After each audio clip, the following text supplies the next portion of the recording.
Pessoal.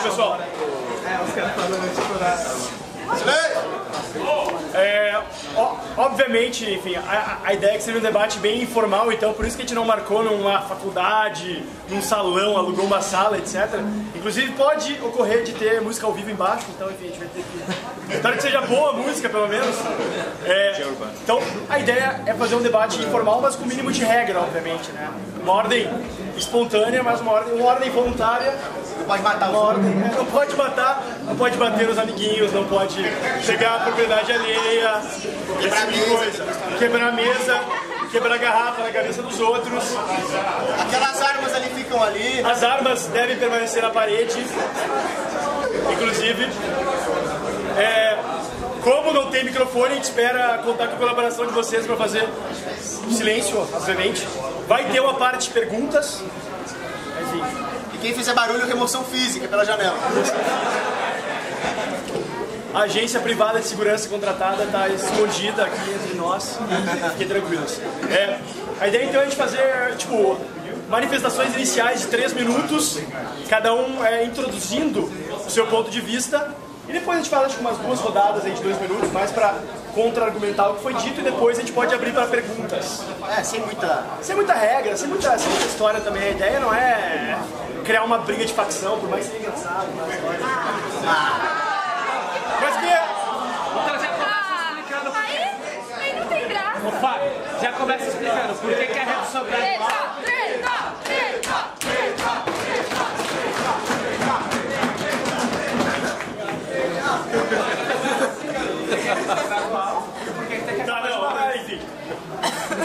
Quase para a conclusão, pô.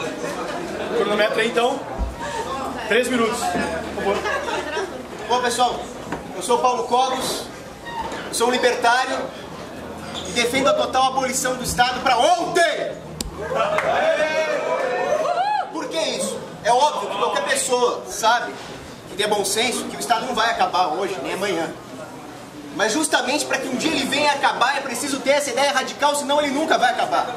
O Estado é uma instituição que tem 7.000 anos. Eles passaram 7.000 anos se aprimorando na arte de nos escravizar, na arte de nos expoliar. Então não é com pensamento gradual, não é com a ideia de que nós vamos conseguir simplesmente nos infiltrar lá dentro pelas vias políticas. Não é com essa ideia que nós vamos acabar com uma instituição que é proficiente em abocanhar a via política para ganhos próprios, para perverter tudo aquilo que é racional, tudo aquilo que é perene, para ganhos próprios.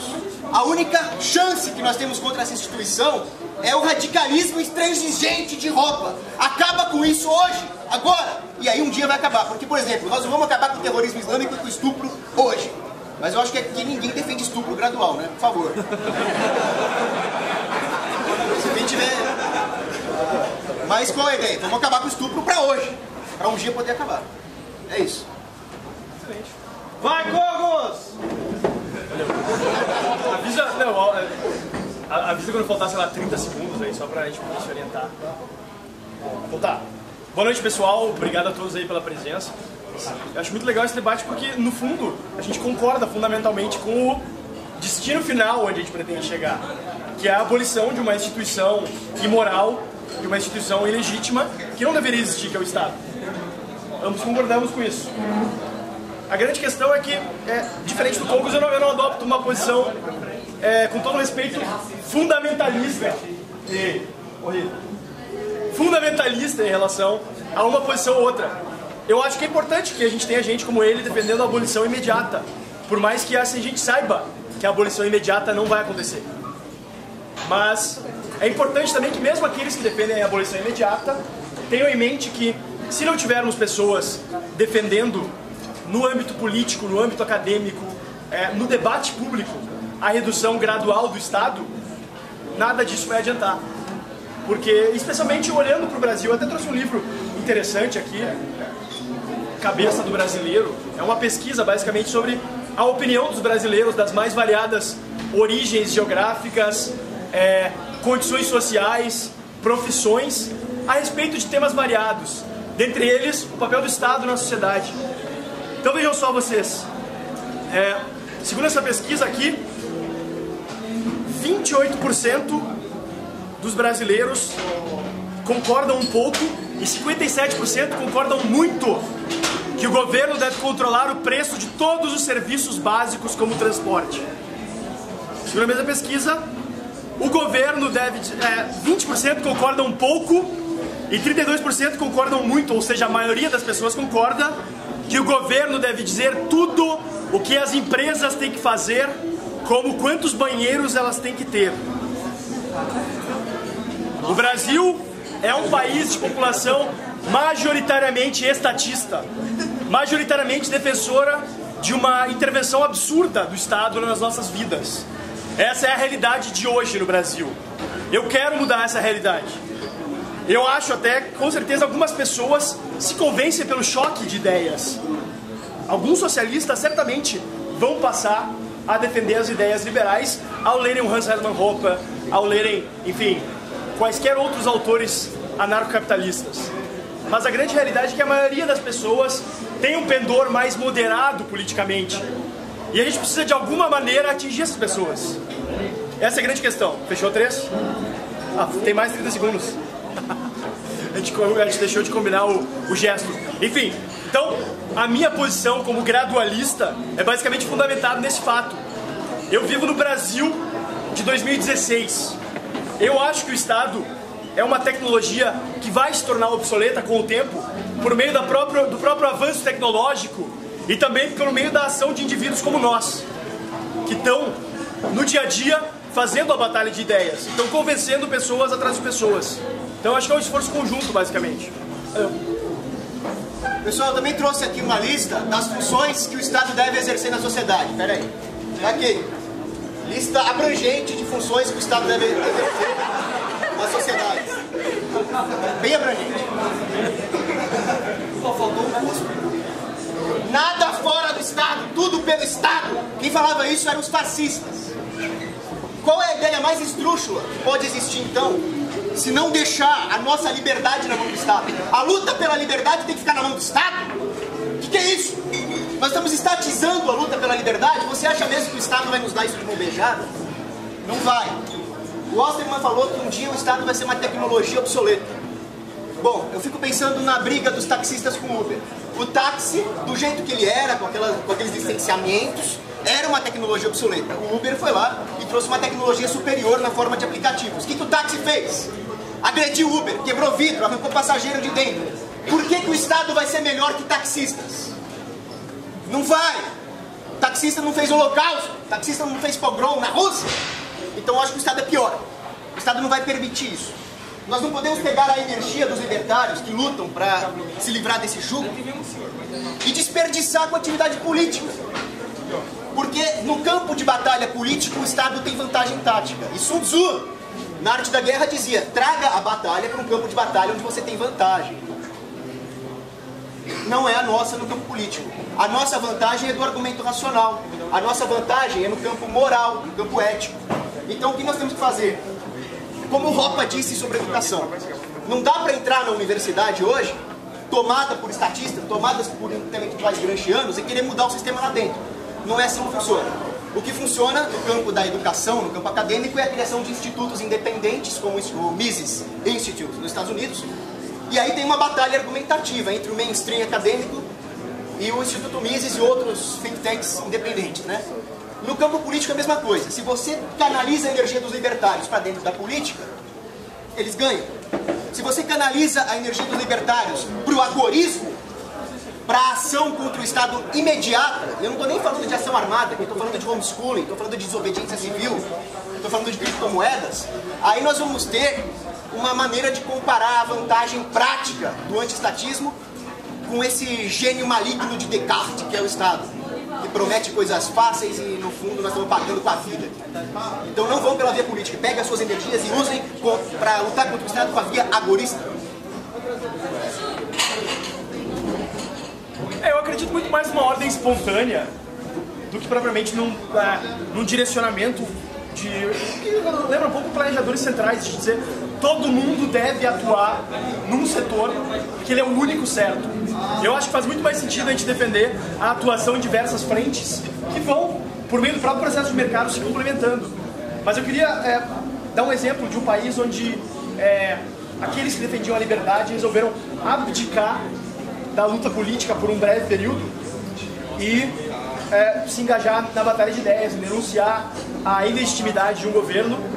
Esse país foi a Venezuela, no início do governo Chávez, que a oposição, percebendo o que ele estava fazendo com o país, resolveu: não vamos participar das eleições gerais.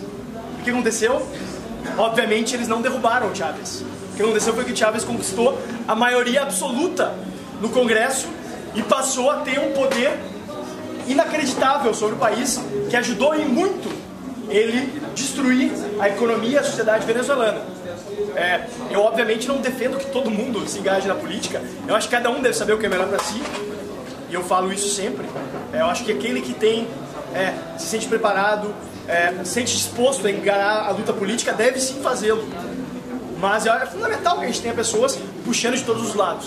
O meu ponto, no entanto, é que, devido ao próprio desenvolvimento social do Brasil hoje, uma abolição imediata do Estado provavelmente mostraria resultados mais catastróficos do que esses que a gente vive hoje, que não são, obviamente, desejáveis do ponto de vista de qualquer liberal, mas estão muito longe também de um pogrom, de um holocausto. Temos que convir. Eu gosto muito de uma frase do Roberto Campos que diz que a gente precisa ter perspectiva histórica. E quem já viu palestra minha sabe que eu sempre falo essa maldita frase. A gente tem que ter perspectiva histórica. A gente se torna refém da perspectiva histérica. E eu temo que, em certos momentos como esse hoje, que a gente vive uma crise do Estado, uma crise fundamental para a gente avançar as ideias da liberdade, alguns ramos do pensamento liberal estão se deixando levar por uma perspectiva histérica, inclusive chegando ao ponto de defender inimigos da liberdade como alternativas políticas.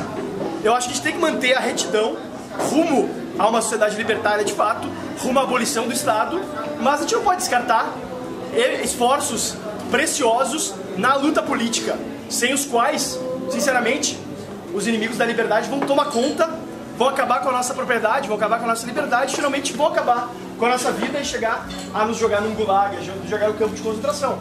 Não é isso que eu quero, eu imagino que não seja o que tu quer, eu imagino que não seja o que nenhum de vocês querem também. Então é por isso que eu acho que a perspectiva gradualista acaba tendo uma vantagem metodológica em relação à perspectiva de abolição imediata do Estado. Deu. Mais uma rodada e depois vamos abrir para perguntas? Eu não vejo como fazer isso que o Fábio defende sem uma completa ruptura de paradigmas. Porque o próprio existir do Estado, o próprio fato do Estado existir e tudo que isso implica, significa que as relações entre as pessoas, as interações humanas, os incentivos econômicos, os incentivos morais estão pervertidos, estão artificializados. Então as pessoas simplesmente não vão conseguir enxergar aquilo que o Estado realmente é, enquanto não tiver uma cultura de mentalidade, enxergar o Estado como um grande inimigo. Se o Estado acabar, vai ter problema? Eu acredito que não. Eu acredito que a capacidade do mercado de se ajustar é muito mais rápida do que a espera na fila do SUS, por exemplo. Eu acredito que se o Estado acabar, finalmente vai acabar essa dependência. Mas quando nós usamos a própria dependência que o Estado cria como argumento, nós estamos fazendo o jogo do Estado. Não acabem comigo, senão vocês vão ficar com problemas aí, vocês dependem de mim. Então usar isso como argumento e fazer o jogo do Estado. Nós não podemos encarar a liberdade como um experimento social. Vamos fazer uma política pública de liberdade aqui e ver se a liberdade dá certo. Dar uma chance para a liberdade. Essa expressão dar uma chance para a liberdade me deixa com medo, com pesadelos. Porque o Estado, por existir, ele ainda controla os meios de propaganda. O pai das relações públicas, Edward Bernays, ele dizia o seguinte: existe um governo invisível, que são propagandistas, engenheiros sociais que conseguem manipular o pensamento de massa, não o pensamento do indivíduo, mas o pensamento de massa. Qualquer coisa que acontecer no ambiente de gradual redução do Estado vai ser munição para esses caras colocarem a culpa justamente nessas políticas. Olha o que esses neoliberais coxinhas fizeram. E aí o Estado volta. E é isso que acontece na Venezuela. A Venezuela foi classificada pelo Jimmy Carter, não que eu goste desse desgraçado, mas foi classificada por ele como um dos países mais democráticos do mundo, e nisso Jimmy Carter tem razão. Era democrático. Era um país onde as massas participavam do processo político, tinham fé no processo político, depositavam a sua esperança de liberdade no processo político. Deu no que deu. Agora, e se a oposição, Capriles, esses caras encarassem o Chaves? O que ia acontecer? Talvez, na melhor das hipóteses, nós adiaríamos o problema. O fato é que Hugo Chávez, Hitler, Dilma, Lula, tudo isso é resultado da democracia. Tudo isso é resultado da democracia que, por sua vez, é resultado do status quo. Da própria capacidade do Estado de se renovar. Porque o Estado representa um custo de transação em todas as interações sociais e econômicas. O mercado, naturalmente, tenderia a mitigar esses custos de transação. Então, o mercado tenderia a colocar o Estado de escanteio. O Estado vai deixar isso acontecer? De jeito nenhum. Então, o primeiro passo é a renovação ideológica do Estado. O liberalismo é só mais uma dessas formas do Estado se renovar ideologicamente para se manter. Ou nós rompemos com isso, ou nós nunca vamos ter liberdade. Eu não tenho a menor sombra de dúvida de que o processo de mercado é um meio muito mais eficiente para a alocação de recursos e para a consecução dos objetivos das pessoas do que o Estado. Não tenho a menor sombra de dúvidas. A grande questão é que, como tu mesmo falaste, existem custos de transação envolvidos no processo de mercado. Eu não creio, e as experiências históricas respaldam essa minha descrença, no fato de que se abolíssemos o Estado hoje, teríamos um resultado não só, permita-me uma análise meio coletivista, mas socialmente desejável, quanto um resultado sustentável. Eu acho que o rebote do crescimento de organizações outras que não sejam necessariamente chamadas de Estado contra as liberdades individuais seria muito pior do que a gente tem hoje. Eu acabei de citar um dado a respeito da percepção dos brasileiros sobre as liberdades, sobre o papel do Estado na sociedade.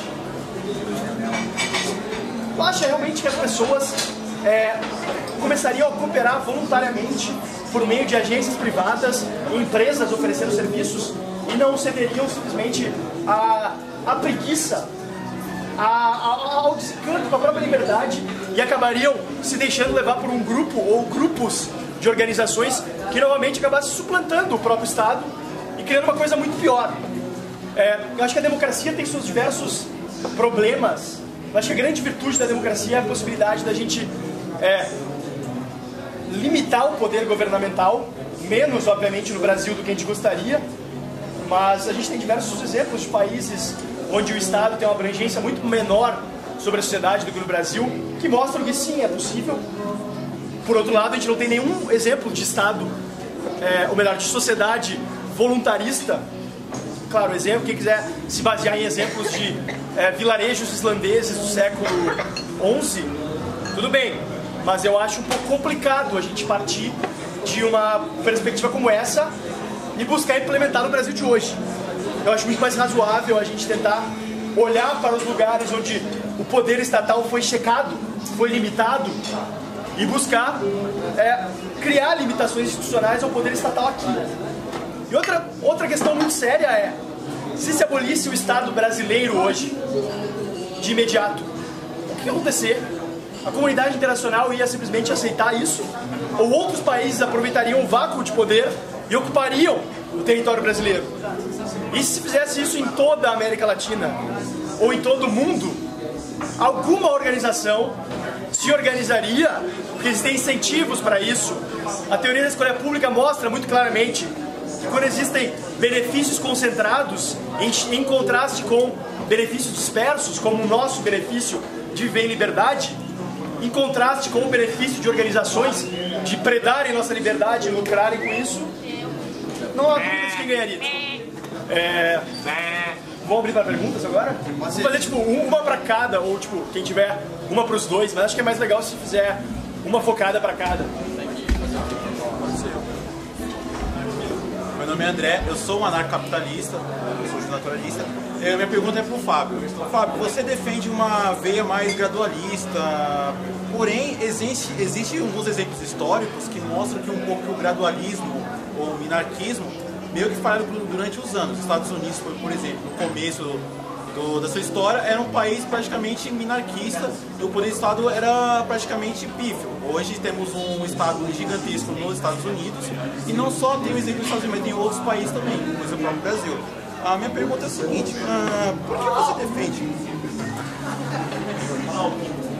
Bom, minha pergunta é o seguinte, por que você defende ainda o gradualismo, sabendo que existem outros exemplos históricos que mostram que o gradualismo, de certa forma, falha, no sentido de diminuir o Estado ou acabar, digamos, eliminando o próprio Estado?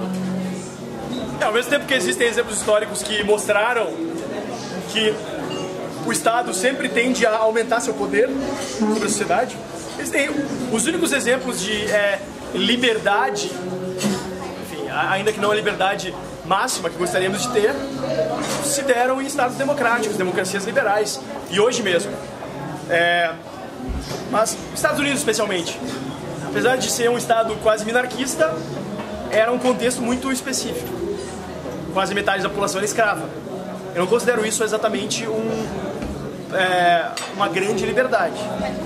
As mulheres viviam uma situação de subjugação.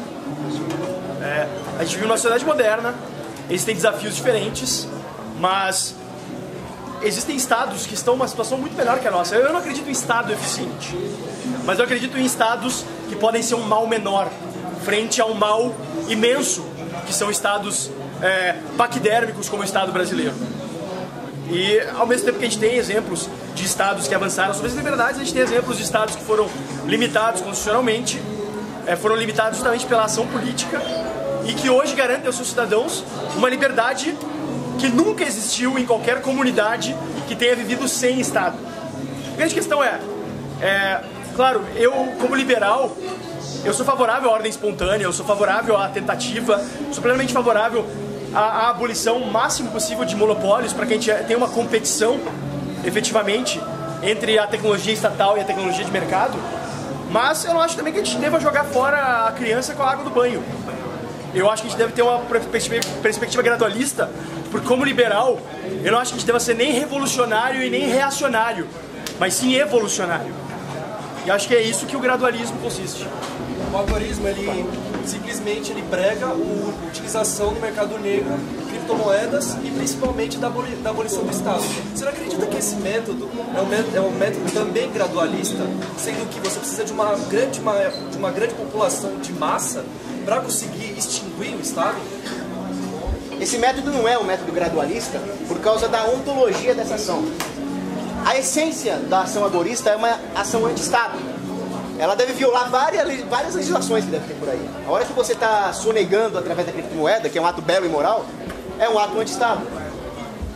Embora eu não ache que é a melhor forma de fazer, se um vereador, um deputado, simplesmente cortar um imposto para sempre e não colocar nada em troca, é uma ação agorista no final das contas. O que eu sou contra é impedir o avanço da liberdade, dizendo que é importante manter a educação pública por um tempo, é importante manter a saúde pública por um tempo, e simplesmente negar que uma pessoa declare a sua secessão desse sistema. Então, se hoje eu declarar a minha casa como um território independente e alguém não deixar, essa ação é ontologicamente pró-Estado.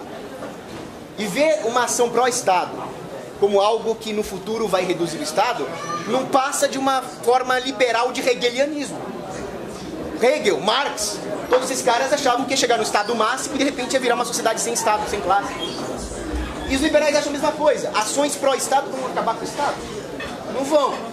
A única coisa que as políticas liberais vão fazer é destruir as elites locais, as elites empresariais, de forma que realmente o povo não veja, não consiga vislumbrar outra situação que não a dependência do Estado. Então vai se criar aquilo que o grande Etienne de la Boétie, servidão voluntária, falava. As pessoas vão se acostumar aos arreios, igual os cavalos. Primeiro eles não gostam do arreio, dão coice, depois eles mastigam o arreio. Nós não podemos deixar que essa situação se perpetue. Ou isso se rompe, ou nós nunca vamos chegar na liberdade. E a democracia também não é o meio, porque a democracia tira um monte de tirano. Tem um tirano federal, tem um tirano estadual, tem um tirano municipal. E o Marcel Conche, um estudioso de La Boétie, dizia: quanto mais o oprimido é oprimido, mais ele quer se vingar do elo mais fraco na corrente e oprimir também. Então cria-se, através desse ciclo de opressão, uma cadeia de obediência. E a democracia só faz o povo pensar que ele é soberano e não é. Uma monarquia era menos pior. O Império Otomano, como é que judeu resolvia problema lá? Ia falar com o rabino. Como é que o cristão resolvia problema lá no Império Otomano? Ia falar com o patriarca. Como é que um judeu e um muçulmano resolviam um problema? Uma corte de arbitração. A hora que acabou o Império Otomano, entrou o nacionalismo turco, republicano, democrático, é o problema que nós temos no Oriente Médio hoje. A democracia trouxe guerra, a democracia trouxe pobreza, a democracia tem que acabar. Tudo bem, prazer, Oscar, mas eu só queria fazer uma pergunta que é muito importante. Como a gente pode analisar a perspectiva gradualista como sendo um avanço, sendo que todo o paradigma dela liberal implica em si numa ideia, uma ideologia, um pensamento liberal como uma ideologia, e ela em si não seria, na verdade, um aspecto que seja propriamente de acordo com a realidade. Seria sempre algo pautado a um pensamento que nunca vai se concretizar na realidade. É sempre um prospecto a ser alcançado. Eu digo isso como conservador, porque o Kierkegaard faz essa mesma crítica ao pensamento liberal na obra dele, Política da Prudência. E por que a sua visão seria superior à do Paulo Cogos no aspecto de ser mais condizente com a realidade, sendo que ela poderia ser absorvida pela própria estrutura do Estado? Desculpa, e por final, por que ela seria superior à perspectiva do Cogos, sendo que ela poderia ser, vamos supor, assimilada pelo Estado e reproduzida pelo Estado? Eu acredito no liberalismo como filosofia política e também como convicção moral. Ou seja, eu sou um liberal libertário. Eu de fato acredito na expansão das liberdades e acho importante que as pessoas exerçam suas liberdades ao máximo possível que lhes for conveniente, desde, claro, não agridam a vida, a liberdade e a propriedade de terceiros. Porque eu acho que a perspectiva gradualista é superior à perspectiva fundamentalista, basicamente porque ela permite que as duas perspectivas atuem conjuntamente. Por outro lado, a decisão por abolir o Estado instantaneamente acaba com a perspectiva gradualista. Porque uma das grandes chaves do gradualismo é justamente o fato de que se permite que a sociedade vá entendendo, e que eu acho que é uma visão que deveria apelar muito mais aos conservadores, inclusive, a sociedade vai entendendo o seu próprio tempo, e isso é uma perspectiva até evolucionária, como eu disse, das instituições. As instituições vão criando a sua própria obsolescência, e o mercado, como a instituição mais importante, vai também tornando as instituições políticas baseadas na coerção inoperantes e obsoletas o quanto antes. Acho que esse é o grande ponto. Claro que a tua pergunta é uma questão até transcendental e tal, mas em poucas palavras acho que dá para resumir dessa forma. Só mais uma pergunta. Quanto à sua perspectiva agorista, como que eu já percebi sua perspectiva antidemocrática, graças a Deus, mas como que evitar que isso descambasse, por exemplo, o movimento Revolução Francesa, se você me entende, ou a situação do problema que a gente vive até hoje, 200 anos de opressão fundada por alguns franceses do Terceiro Estado e de uma elite que reprimiu ainda muito mais do que o próprio Ancien Regime. Como você poderia dizer sobre isso? Essa é uma excelente pergunta. A pergunta dele foi sobre como evitar, que o Estado voltasse e acontecesse uma coisa semelhante à Revolução Francesa. Uma revolução que prometia liberté, égalité, fraternité, e foi o maior banho de sangue já visto na história. Essa você vê, por exemplo, o Burke. O Edmund Burke era um grande crítico da Revolução Francesa, com muita razão.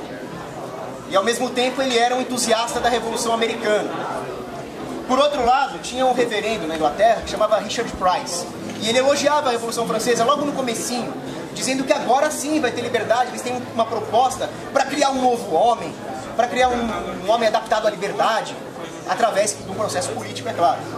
Agora pense o seguinte, o reverendo inglês vendo a Revolução Francesa lá no seu mosteiro, lá na sua paróquia, ele não estava vendo o que estava acontecendo na França. Da mesma forma que o povo aqui, nós, não conseguimos ver os meandros políticos. Mas mesmo assim ele depositou fé num processo político que descambou num banho de sangue, seguido do Napoleão, seguido do Segundo Império e assim por diante. Um monte de guerra. E o Burke cometeu a mesma ingenuidade. Ele colocou fé na Revolução Americana, simplesmente porque eles tinham uma conversa menos reformadora, menos progressista, mas também baseada numa Constituição que é uma ferramenta top-down. Uma Constituição, ela é imposta ao povo. O que aconteceu aqui?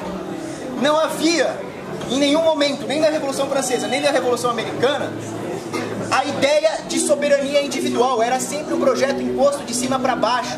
A própria Revolução Americana, ela interditou todo o pensamento reacionário para mim é elogio, no bom sentido que havia, por exemplo, nas cartas de Catão. O pessoal que era os pré-revolucionários.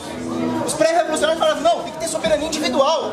O poder não pode emanar de um soberano. O poder simplesmente não tem que existir, tem que ser soberania individual. Cada cidadão vai ser um policial em si, fiscalizando qualquer um que queira acumular poder. Quando veio a Convenção de Filadélfia, eles implantaram uma Constituição. Agora, a soberania não é mais do indivíduo, a soberania é das pessoas que controlam a Constituição, que interpretam a Constituição.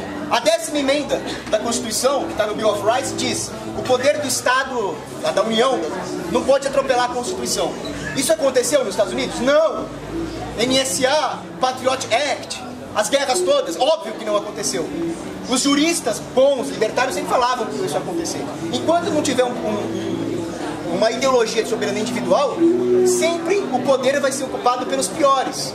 É isso que o Ropa fala, a democracia sempre elege os piores, porque as pessoas de bem estão trabalhando, as pessoas de bem estão estudando, as pessoas de bem estão interagindo com as outras pacificamente. Uma instituição que vive do roubo, da expoliação e da exploração do ódio e da cisânia entre as próprias pessoas, só pode atrair gente ruim. O Henry Adams falava, a política nada mais é do que a exploração dos ódios. Como é que alguma coisa boa vai brotar da exploração dos ódios? Então, simplesmente, quando nós reagirmos, enxergarmos o que a política é, que é roubo, opressão, é estupro, é assassinato, que nós vamos nos livrar dela. E, basicamente, é isso. Boa noite. Meu nome é Jonathan. Queria fazer uma pergunta para ti. Acho que foi você que falou sobre a independência, institutos independentes, criação de institutos independentes. Foi você? Mas independentes de quê e a que nível é essa independência? Você também falou você citou o Império Otomano, né, como um parâmetro dessa liberdade entre as relações, mas eu acho que é bem complicado você citar, por exemplo, um Estado que massacrou milhões de armênios e que tomou a Catedral de Santa Sofia da Santa Igreja Ortodoxa Grega e não devolveu até hoje. Esse é um problema, um Estado que tomou a maior basílica cristã e não devolveu até hoje, né? Eu acho que é complicado você citar um Estado desse como um Estado, um parâmetro de liberdade. Mas eu queria perguntar essa questão de institutos independentes. Esses institutos são independentes de quem? E como, a que nível de independência? O Jonathan perguntou duas coisas. Quando eu citei institutos independentes, ele quer saber independente em relação ao quê? Em que consiste essa independência? E a outra foi uma crítica. Ele falou que quando eu citei o Império Otomano, eu citei um Estado, um império, que cometeu o genocídio armênio, que roubou propriedade religiosa de outros, né? Santa Sofia. E por que eu citei esse Estado? Eu não estou de nenhuma forma elogiando o Império Otomano, porque o Império Otomano é um Estado que cometeu barbáries, inclusive, e não é isso que eu estou elogiando. O que eu estou dizendo é que no Império Otomano, ele não se intrometia no sistema jurídico local individual. Então havia um sistema jurídico lá chamado Millets. O Império Otomano é um lixo. A Turquia, que veio depois com a Ataturk, é ainda pior. Mas o fato é que o sistema jurídico independente que havia no Império Otomano, ou eu poderia citar o Zoltan, que havia na Islândia, ou eu poderia citar o sistema de... Poderia citar o kibbutz também, poderia citar o sistema somaliano, onde os líderes das tribos locais decidem. Poderia citar qualquer coisa que se aproxime de uma justiça descentralizada. Ela seria superior a uma justiça centralizada. O common law, que não é perfeito, é superior ao corpus juris civilis dos romanos. Esse é o exemplo que eu dei, não estou elogiando império nenhum.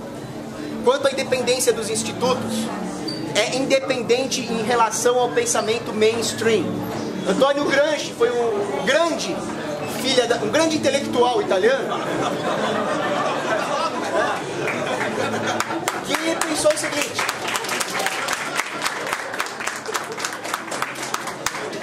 ele pensou o seguinte, mais ou menos naquela tendência que o Osterman falou, não dá para acabar com o capitalismo só com a revolução nos meios de produção, como queria Marx.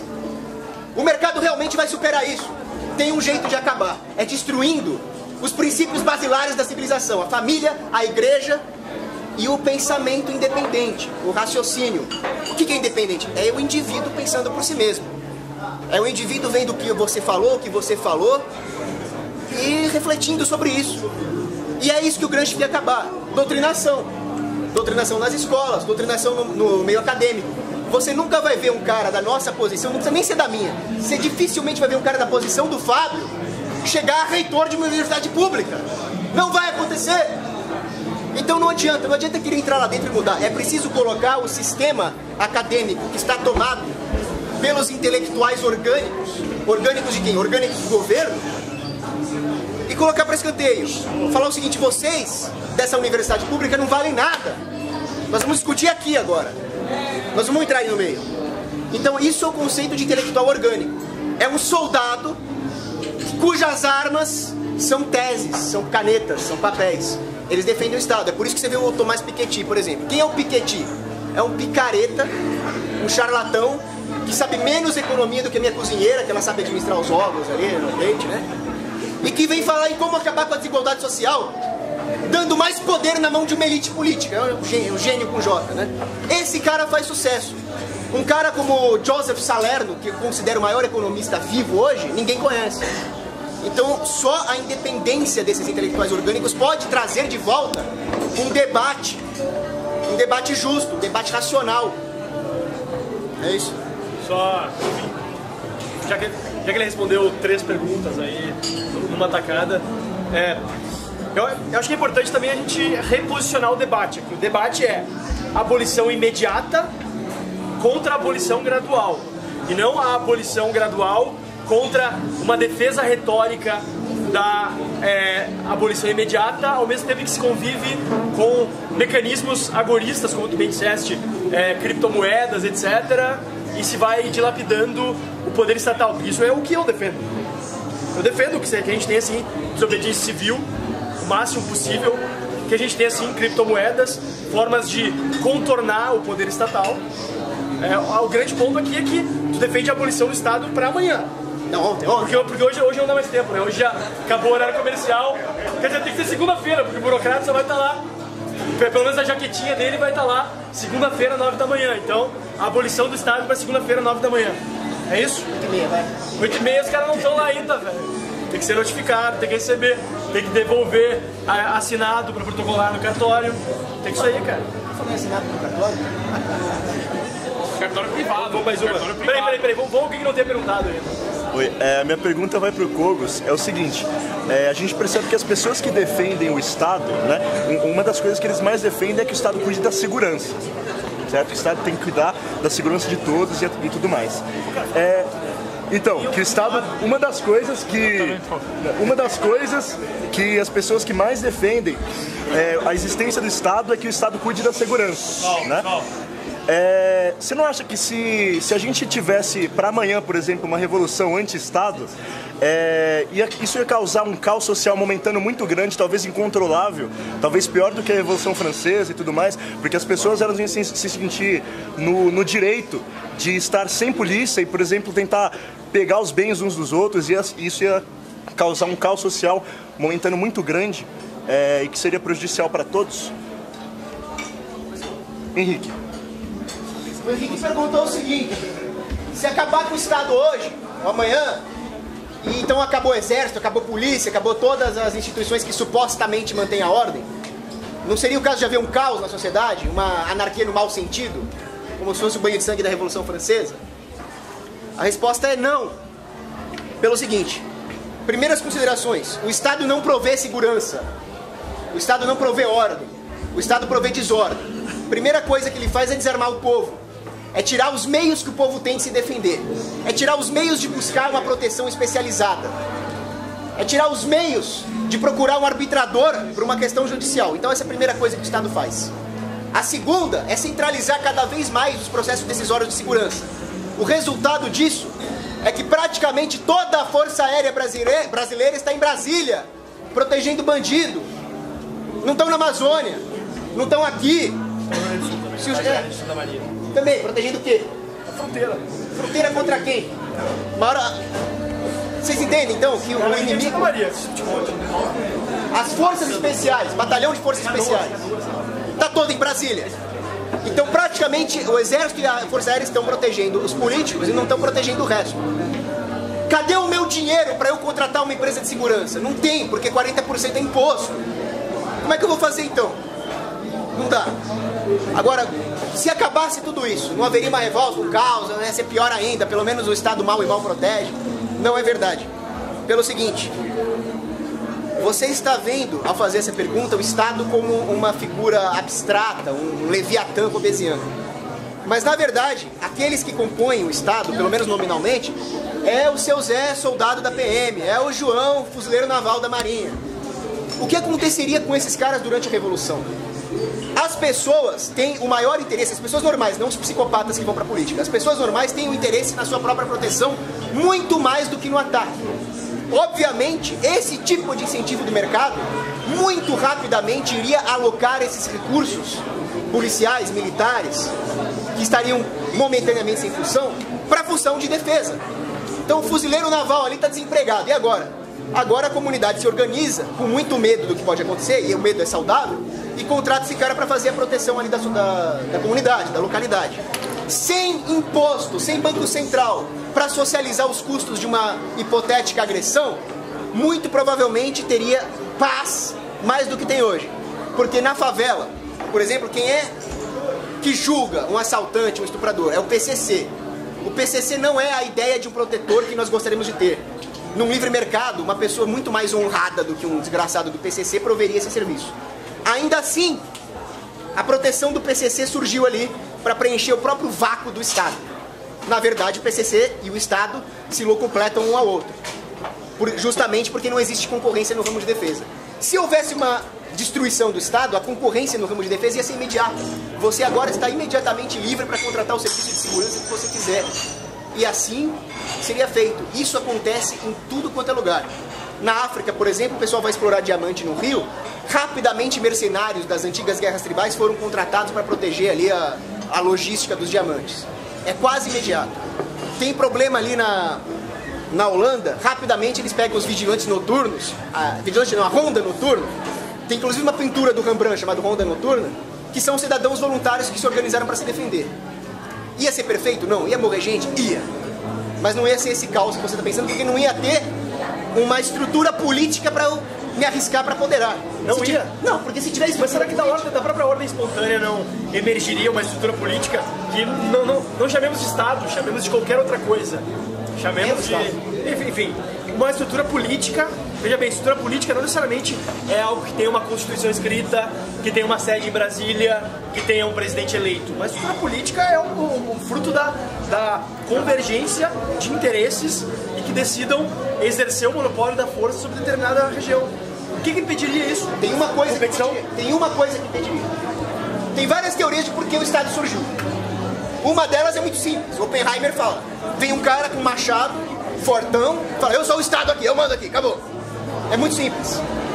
Ou melhor, é simplório. A teoria do Hoppe faz mais sentido.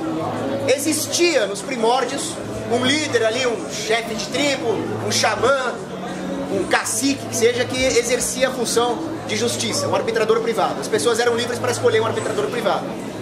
Houve em algum momento da história a situação em que as pessoas não queriam essa arbitração privada e elas não foram livres para escolher.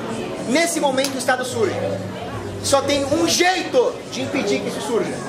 É nos munirmos da ideia de que a soberania individual é inviolável, de que o indivíduo é uma peça soberana em si mesmo. Enquanto não houver essa ideia, vai haver Estado sim. Não, perfeito. Obviamente, eu imagino que a maioria aqui converja com a ética libertária.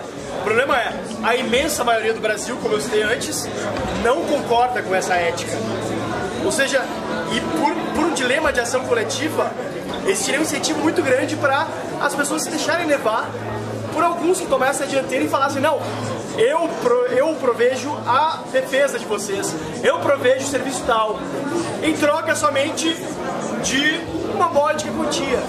E aí surgiria um outro Estado, provavelmente pior, porque não teria passado por esse processo histórico de evolução até. Eu acho que o Estado moderno é uma evolução do Estado absolutista, talvez tu discorde. Mas, assim como eu acho que o Estado otomano era um Estado melhor do que o Estado turco. Talvez, enfim, a Turquia é uma democracia que acabou se deturpando. Mas meu problema com o argumento de que a democracia é um Deus que falhou é o fato de que, em primeiro lugar, quem disse que a democracia é um Deus deve ser endeusada? A democracia é meramente um regime de governo. Como tal, ela é meramente uma maneira de se tomar decisões. Eu tendo a crer, com base na experiência humana, da qual eu tenho conhecimento, pelo menos, meu conhecimento obviamente é limitado, mas eu tendo a crer que a democracia é a forma menos ruim de se tomar decisões políticas que têm que ser tomadas de alguma forma. Querendo ou não, decisões políticas vão ter que ser tomadas. Pode ser um grupo pequeno, pode ser uma pessoa, podem ser 2 pessoas. Eu prefiro que seja a maior quantidade possível de pessoas e que as decisões sejam sobre coisas realmente muito fundamentais, ou seja, que as decisões do dia a dia de cada um, que roupa eu vou usar, que cerveja eu vou tomar, qual produto eu vou consumir, com quem eu vou me casar, que substância eu vou consumir, com quem eu vou comerciar, essas são decisões privadas. E a gente deve ir buscando, como eu disse antes, a obsolescência cada vez maior e a expansão cada vez maior da liberdade. Mas eu acho que o que a gente tem hoje é um avanço muito grande em relação ao que a gente teve ao longo da humanidade. A história da humanidade é uma história de opressão.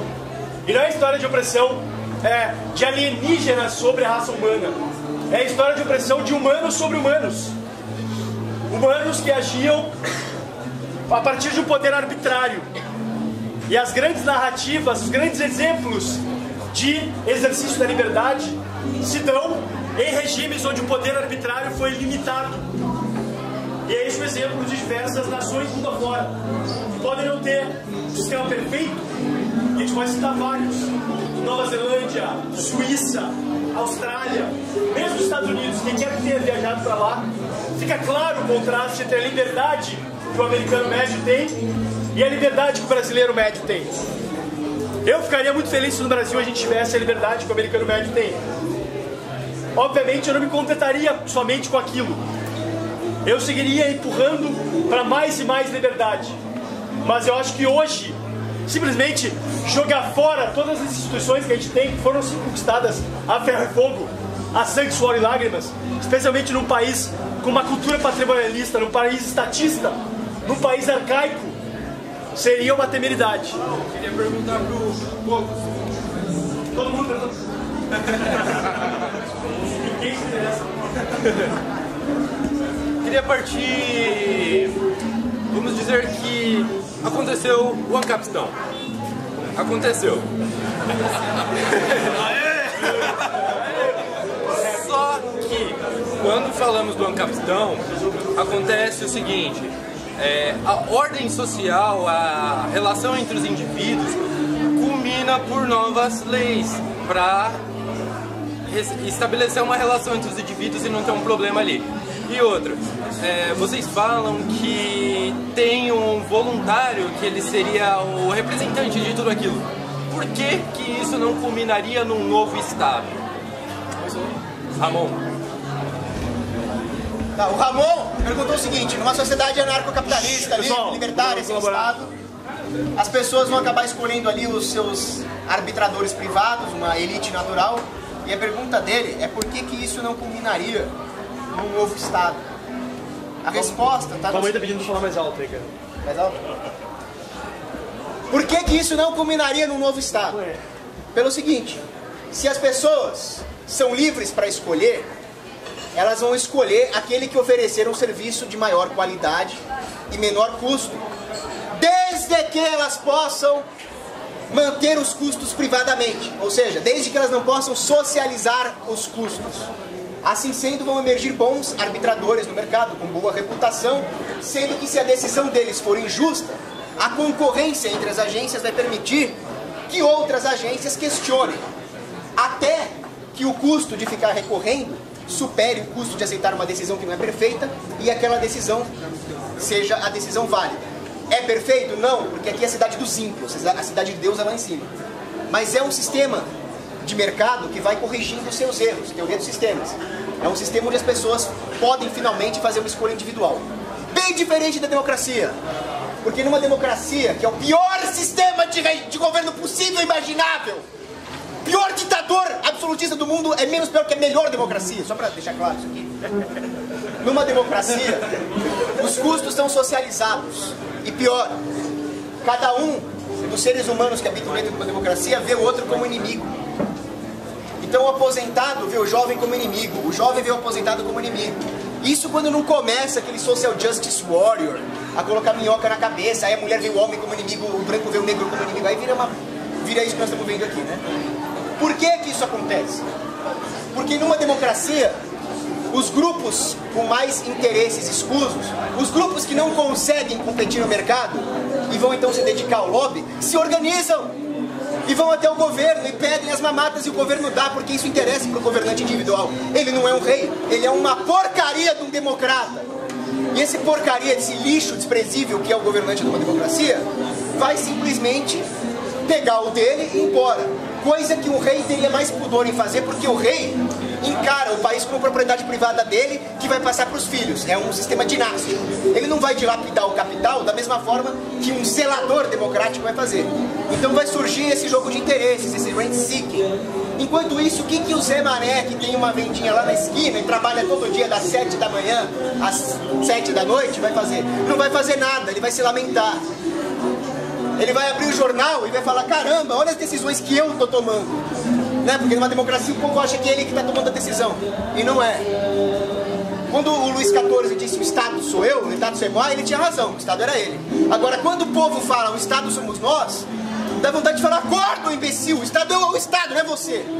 E a democracia tem esse efeito. É isso. A questão é... Eu acho que essa opinião de que qualquer Estado, um Estado absolutista é superior ao Estado democrático, ela é contrariada pelas multidões de pessoas que ao longo da história deixaram Estados absolutistas ou Estados autoritários em busca de Estados democráticos. Assim como pessoas de Estados inchados, Estados ineficientes, deletérios das liberdades individuais, deixaram seus Estados para ir para Estados liberais, democracias liberais. Esse é o fluxo muito claro ao longo da história. E quando a gente fala do Estado, por mais que não sejamos nós, eu não sou mandatário de nenhum cargo público, o Estado são pessoas que estão lá, são seres humanos que atuam de acordo com os incentivos que lhes são dados. Então eu acho que é muito mais importante a gente tentar moldar os incentivos para que mesmo as pessoas erradas façam as coisas certas, do que simplesmente ficar reclamando e falando que não, o Estado não sou eu, o Estado não me representa, e simplesmente ficar com um pensamento positivo, desejando que o Estado evapore, que ele não vai evaporar. O que vai acontecer é, se a gente participar o máximo possível, claro, não estou novamente dizendo que todo mundo tem que participar, acho que quem tem interesse, mas acho que todo mundo que acredita na liberdade deve atuar em prol da expansão da liberdade, em prol da redução. Daí cada um, obviamente, deve encontrar seu caminho. Alguns vão encontrar seu caminho na via política, outros vão empreender, vão ganhar dinheiro e cuidar das suas próprias vidas, o que é lindo, é belo e moral, obviamente. A gente precisa de gente que crie riqueza, mas a gente não pode simplesmente virar as costas para a política, a gente não pode fechar os olhos e fingir que a política não existe. A gente pode até querer esquecer da política, mas tenho certeza, a política não vai esquecer de vocês. E os políticos não vão querer esquecer de vocês. Então é melhor que a gente tenha lá pessoas que compreendam isso. E compreendam que a política e a coerção estatal deve ser limitada ao máximo, do que a gente permitir que o status quo não só se mantenha, como expanda seu poder. E é em prol disso que eu atuo no meu dia a dia. Enfim, é basicamente isso. Eu sou criador da página Capitalista Morena e eu abri dentro da página para as pessoas perguntarem para alguém. E a Andréa Graziano mandou para o Fábio: o que você o que você acha do voto facultativo? O que você acha do voto facultativo? Voto facultativo é medida gradualista de efetiva diminuição do Estado? André Graziano perguntou aqui na página. Obviamente sou favorável ao voto facultativo. Acho que se o voto é um direito, ele obviamente não pode ser tratado como um dever. Eu acho que o voto facultativo não é por si só uma medida que diminua o poder do Estado. Mas acho que ele pelo menos rearranja os incentivos na hora de votar. Hoje a gente sabe que Brasil afora se compra e vende votos de uma maneira muito fácil. O voto facultativo, já que a pessoa já tem que votar, muitas vezes ela simplesmente fala, vou votar no cara que me deu tal coisa e me prometeu tal coisa. Acho que uma grande vantagem do voto facultativo, além do fato de ser muito mais moral do que o voto obrigatório, que é imoral, o voto facultativo aumenta o preço do voto para quem vai votar. E, consequentemente, acaba aumentando, inclusive, o preço de venda do voto. Então, na melhor das hipóteses, ou melhor, na pior das hipóteses, isso dificulta o trabalho de políticos desonestos e corruptos que querem comprar votos. Obrigado. Comentário? Não, o comentário é o seguinte: o voto não deve ser nem obrigatório e nem facultativo. O voto deve ser proibido. É crime. Eu acho que a morte do... Eu defendo o voto voluntarista e voluntário. O voto nada mais é. O voto nada mais é do que a exploração de propriedade privada por não proprietários. Essa é a definição de voto. Então, que direito eu tenho de votar alguma coisa que vai afetar a propriedade dele ou dele? Nenhum! Nenhum!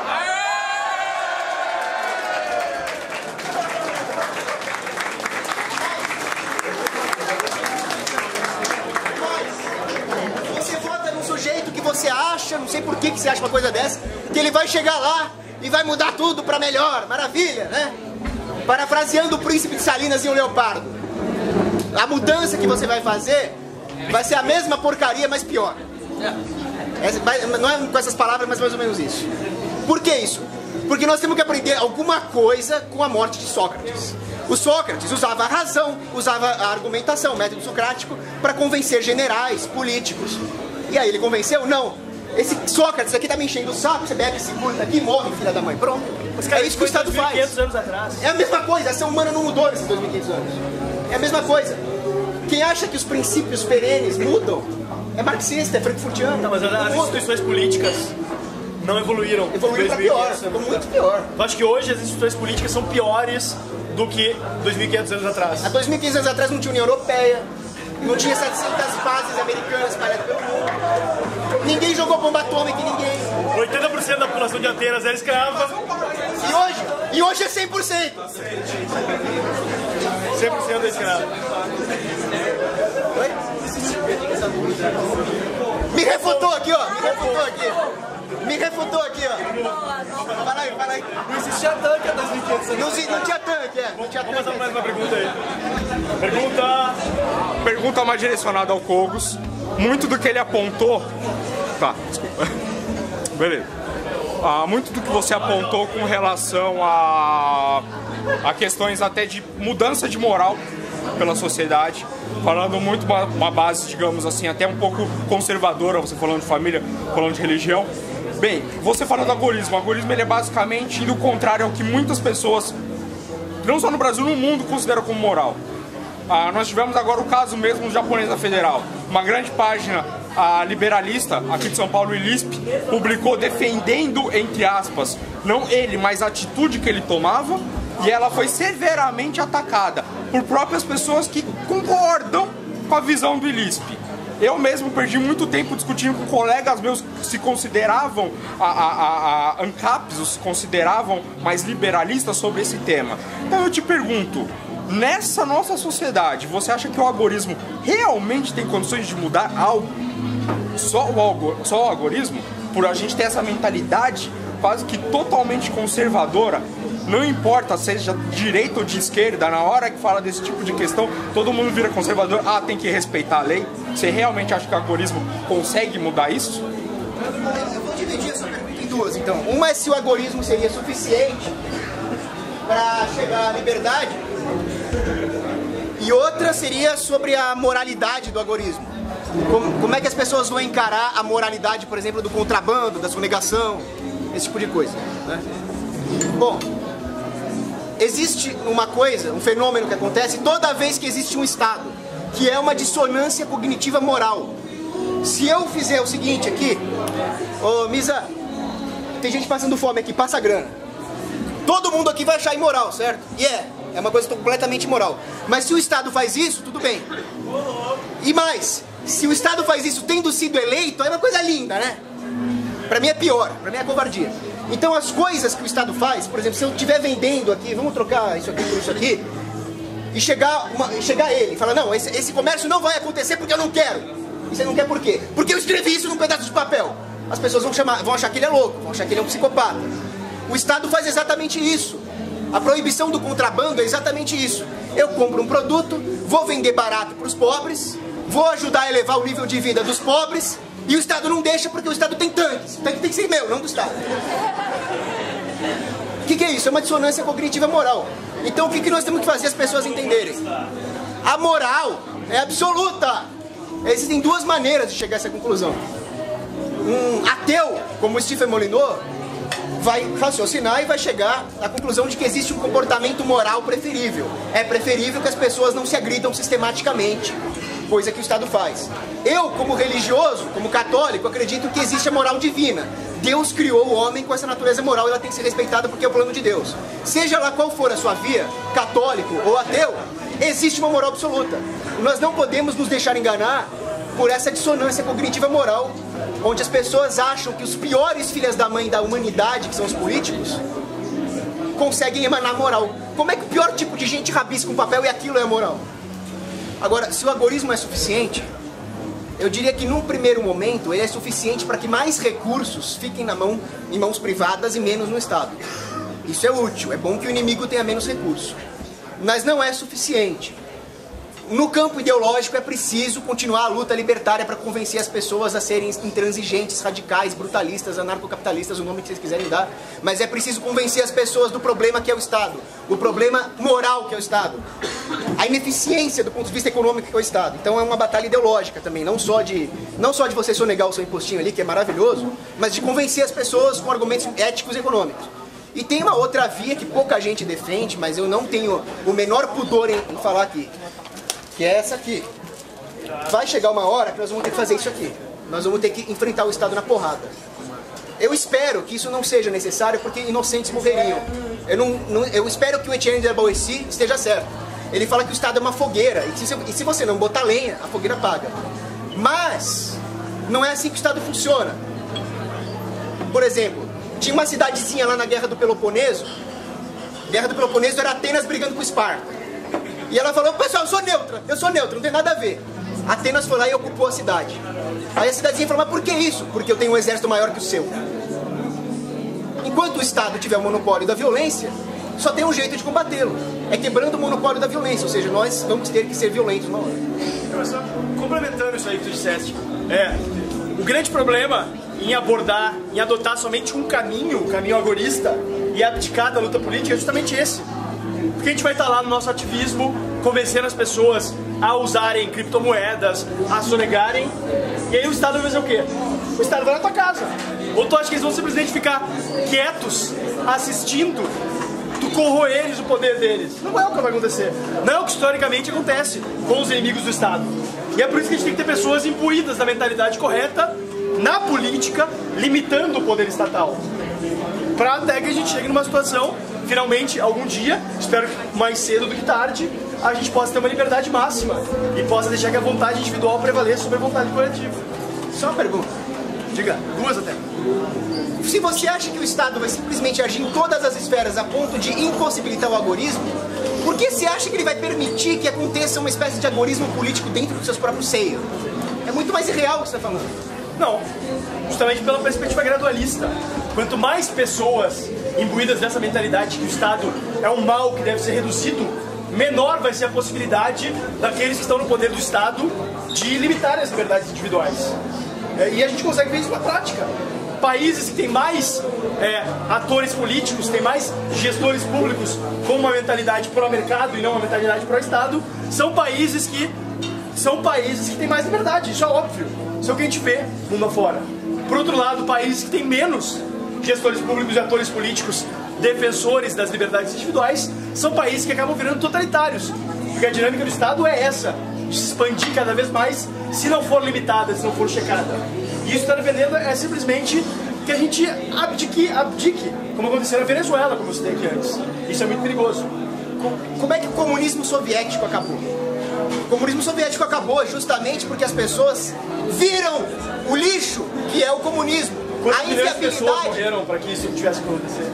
Quantas milhões de pessoas vão morrer na fila do SUS? Quantas milhões de pessoas vão morrer por causa de desarmamento? Gorbachev tem uma participação importante nisso também, né? E Yeltsin também e tal. Mas o ponto fundamental é que, claro, a União Soviética ruiu porque o socialismo é impossível. O cálculo econômico na comunidade socialista é impossível. O socialismo é inviável. O socialismo contém o fruto da sua própria falência em si mesmo, é óbvio. A única coisa que o Gorbachev fez foi impedir a separação da Chechênia, que está tendo problema de terrorismo agora. O político só entra para estragar a festa. A história da humanidade, de certa maneira, contrapõe esse teu argumento, na verdade. A história da humanidade? A história política da humanidade, especialmente, contradiz isso. Que o político só entra para estragar a festa? Não, exatamente. A gente tem diversos exemplos ao longo da história de países que se reformaram. Como é que é? Nova Zelândia, mesmo Estados Unidos. Como é que é? Cara, enfim, não precisa nem viajar para esses lugares, mas olhem qualquer documentário, olhem qualquer relatório sobre o nível de liberdade usufruída nesses países. Vocês acham que essa liberdade surgiu do nada? Essa liberdade foi uma evolução da própria sociedade e uma evolução das instituições políticas. Por outro lado, eu nunca vi nenhuma sociedade que abolisse o Estado e tivesse liberdade. E ao longo da história, qualquer sociedade de massa nunca teve a possibilidade de subitamente atingir liberdade por meio da implosão do Estado. O que se viu, na verdade, inclusive, acho que citaste a Somália aqui, é um exemplo interessante, inclusive, né? Eu, pessoalmente, não gostaria de viver na Somália, não sei se vocês... Eu preferia viver na Nova Zelândia do que na Somália, pessoalmente. Mas aí é uma questão de cada um. Eu não vejo, no entanto, um grande fluxo imigratório para a Somália. Em compensação, se vocês ligarem para um consulado neozelandês, vocês vão ver que tem uma fila de espera muito grande de pessoas querendo migrar para lá. Vamos botar alguém que não tenha perguntado ainda. Por favor, vamos dar... Na sua opinião, imposto é roubo?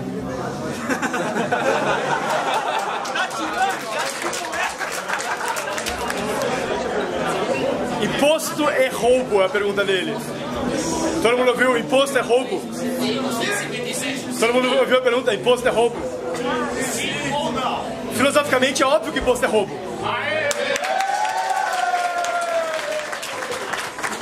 Imposto é a tomada de recursos alheios de forma ilegítima.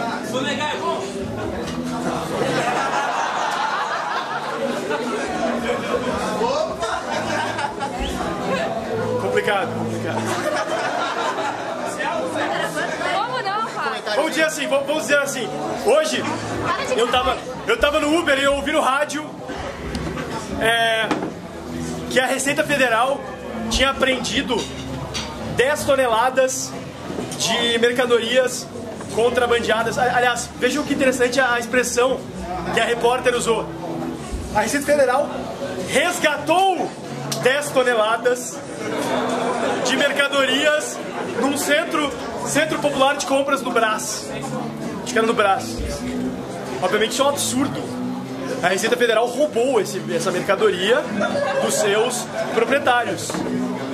Mas eu não vou defender publicamente sua alegação. Só uma coisa. Entendam como quiserem. Eu não vou defender publicamente sua alegação. Só uma coisinha. Vocês conhecem o meme do Velociraptor lá? O Filosiraptor? Se imposto é roubo e você defende a manutenção, pelo menos temporária, de serviços públicos, você defende o roubo?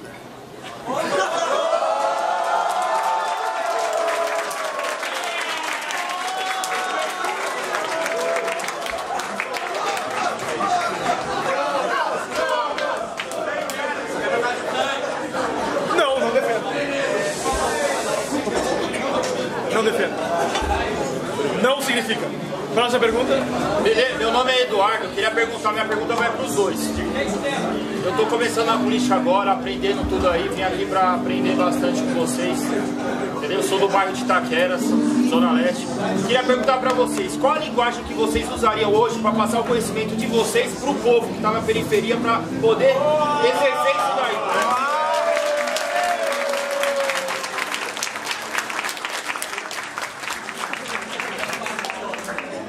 Eduardo, obrigado pela pergunta e pela participação e por estar presente aqui conosco. Isso é muito importante. Isso é muito importante porque as pessoas da periferia são as que mais sofrem pelo fato de existir esse sistema de roubo e espoliação. São as pessoas, então, que deviam ser o alvo de boa parte, se não a maior parte, de uma campanha libertária, de uma campanha para fazer o ensino das ideias de liberdade, escola austríaca de economia. Como essas pessoas não tiveram acesso a ferramentas educacionais, justamente porque o Estado é uma porcaria em providenciar isso, e não houve recurso na mão delas para que elas pudessem pagar com as próprias mãos, eu, como cristão, que poderia ser qualquer outra religião ou ateu, defendo que se faça serviço social ali, privado, obviamente. Eu não vejo nenhum problema em organizar grupos ali, ir até a periferia e ensinar desde matemática financeira, coisas utilitárias, até ensinar essas ideias. É preciso fazer trabalho voluntário, é preciso fazer caridade, é preciso ajudar o próximo. Então, as pessoas falam, vamos votar nos políticos que vão fazer trabalho social. Não! Façam vocês mesmos! Vão até a periferia dar aula para aquelas crianças. Vão até a periferia mostrar como é que as coisas funcionam, ensinar matemática financeira. Ou, por exemplo, nós aqui estudamos no INSPER, né? Lá tem um projeto, como é que é o nome do projeto lá? Concílio. Não o concílio. O Bem Gasto. Bem Gasto. Eles dão educação financeira para as pessoas de periferia. Outra coisa que é preciso fazer... Tu participa desse projeto? Não. Outra coisa que é preciso fazer é levar a internet para a periferia. Empreendedores podem fazer esse serviço ali, ou por caridade, ou com um projeto de empreendedorismo social gerando retorno. Porque a hora que a população da periferia tiver acesso à internet de verdade, desregulada, ninguém segura eles. Essas pessoas sozinhas vão entrar na internet e vão achar o site certo. Aquilo que você perguntou, né? A mídia independente. A internet, por enquanto, é independente. O marco civil da internet piorou a situação, mas ainda dá tempo. Então é nesse sentido, é levar informação para eles, é dar liberdade de escolha para eles, através da caridade, de projetos sociais e do empreendedorismo mesmo. Peraí, ele queria que eu respondesse também, calma. O Cogos depois vai passar o nome do projeto social que ele participa, que vai trabalhar em Itaquera.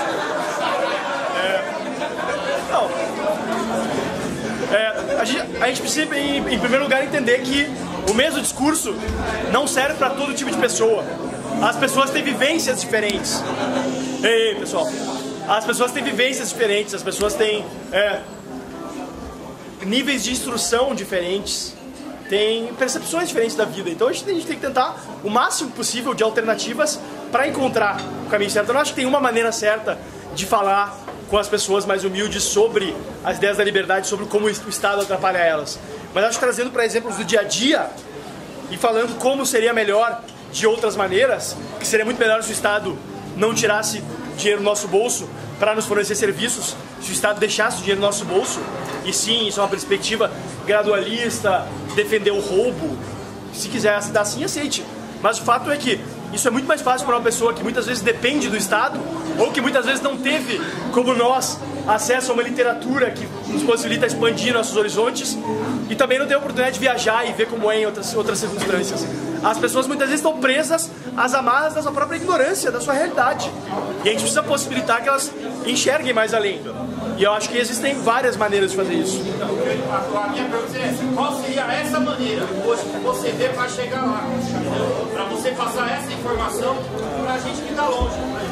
Itaquera, Capão Redondo, Vila Nova Cachoeirinha. Eu acho que as pessoas dessas regiões mais humildes, elas podem até ter um nível de instrução diferente do que nós temos, mas elas não são mais burras do que nós. A gente tem que deixar essa visão patrimonialista, paternalista de lado. Elas sabem o que é melhor para elas e a gente precisa deixá-las exercitarem sua própria liberdade o máximo possível e mostrar para elas que a liberdade, sim, merece uma chance e merece o máximo possível de chances que for possível. A abordagem, claro, cada caso merece uma abordagem própria. Por exemplo, a questão da educação. Brasil afora, começou aqui em São Paulo essa praga, infelizmente, está acontecendo um surto de invasões a escolas. E o pessoal pede o quê? A velha tática de sempre. Mais investimento em escola pública, melhores salários. Isso é seguir a mesma estratégia que vem dando errado há anos e anos. a gente precisa defender outras abordagens. Por exemplo, se a gente não pode abolir toda forma de escola financiada pelo Estado, porque isso seria, em primeiro lugar, politicamente inviável, e pessoalmente eu acho que a gente deve levar isso em consideração, porque senão nossos próprios esforços vão acabar sendo, se não em vão, vão acabar sendo menos efetivos do que poderiam. E por outro lado, também eu acho que seria indesejável, porque eu percebo custos de transação na adaptação do mercado em setores como a educação. Não é assim para tu construir uma escola do dia para a noite. Não é assim para treinar professores. Não é assim para simplesmente oferecer e propagandear serviços. Mas mostrar que sim, é possível que esses serviços sejam fornecidos por meio do mercado.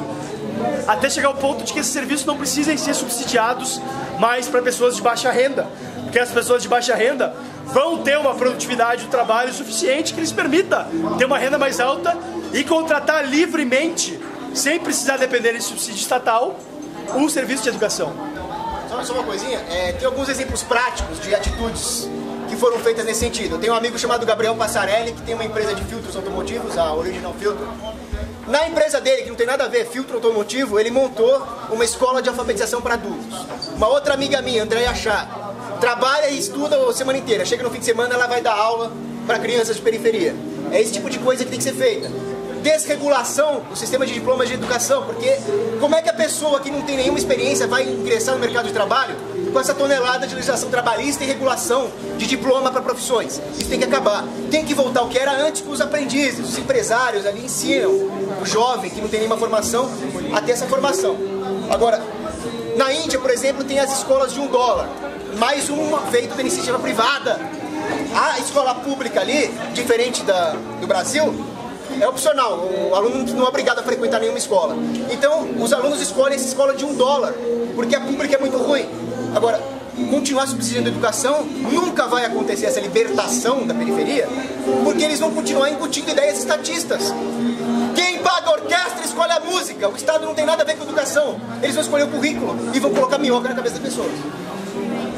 Então, a minha pergunta na verdade é pro Cogos.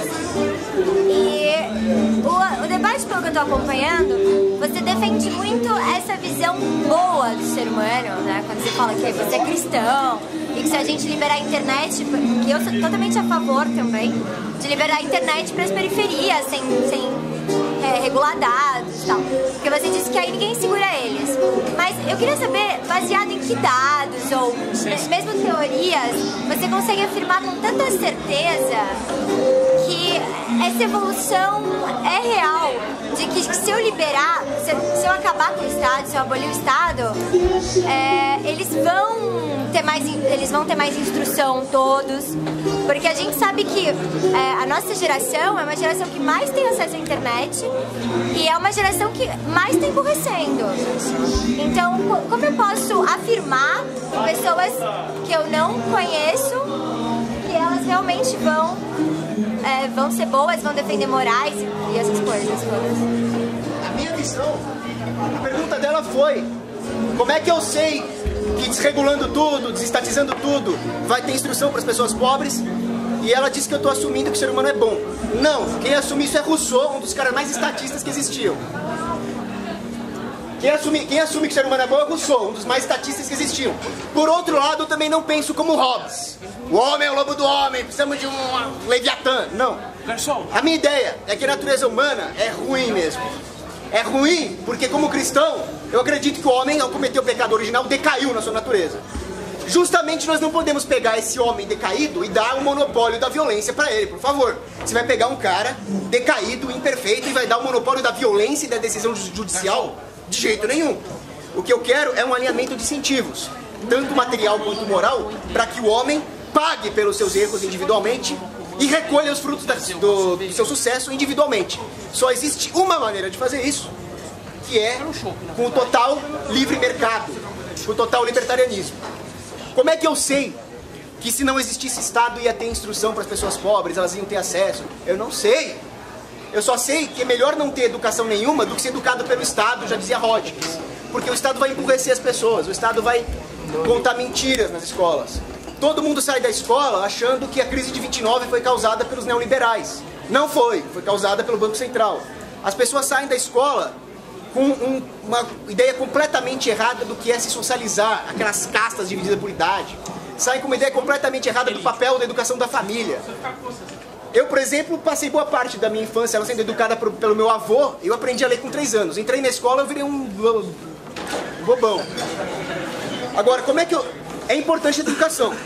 Como é que eu sei? Eu não sei. Mas uma sociedade educada, onde os pobres têm acesso à educação, é bom para o livre mercado. Porque os empresários vão poder contratar uma mão de obra mais qualificada. Isso faz todo sentido. Então haveria incentivos econômicos, por mais que fosse um interesse egoísta, por mais que fosse uma coisa calculista, é bom que uma sociedade seja instruída e educada. Eles vão ser mais produtivos. Então haveria investimento sim, mas para ter investimentos e para que esses investimentos possam ser adquiridos por pessoas pobres, é preciso que haja desregulação, é preciso que haja a capacidade de entrar numa empresa sem essa frescura de salário mínimo e aprender as coisas ali. Nós concordamos com isso, a questão é, tu defende a abolição do Estado, só para lembrar, tu defende a abolição do Estado segunda-feira às 8h30 da manhã. Não pode ser hoje, os caras estão em casa, a gente arranca eles de casa, a gente pode falar. Beleza. Ó, debate acabando aqui, tu defende a abolição do Estado às 9h40 da noite do Brasil, do dia 10 de junho de 2016. É isso. E isso teria consequências positivas, maravilhosas. Tu realmente acredita nisso? Sim. Tu realmente acredita que a população brasileira é estruturalmente estatista e estruturalmente omissa em relação à atuação do Estado e a simplesmente começar a interagir no mercado de forma perfeita, por meio de informações perfeitas, sem considerar a assimetria de informação, nem nada. É basicamente isso. Quem tem mais assimetria de informação do que os próprios governantes? Você falou em assimetria de informação? As corporações ligadas ao governo e o próprio governo têm o monopólio, praticamente, dos meios de se conseguir assimetria de informação. Você sabe o que tem lá dentro da NSA? Não sei. Eles sabem até o nome da sua avó. Vamos fazer mais umas 3 perguntas aí para finalizar. Um dia desses, eu, Kaique e o Jean, nós fomos ali pra Sé, comendo Bom Prato, que é um programa do governo do estado que subsidia comida por R$1. O que tinha de gente pobre, faminta, banguela, comendo aquela comida e se sacrificando para conseguir R$1 para comer, não era brincadeira, o café da manhã é 50 centavos. No Amazonas eu já morei no interior, e lá a realidade dos ribeirinhos é muito complicada, porque não existe capital privado, existe governo. Com aquela selva, é impossível construir estradas, enfim, são inúmeras questões muito complicadas. E as pessoas vivem disso. E eu não consigo apoiar uma extinção do Estado de um momento para o outro, pensando nessas pessoas. Então, consciência nessas pessoas. De que forma você ainda consegue apoiar a extinção imediata do Estado? E uma emendando aí, e o Jair Bolsonaro?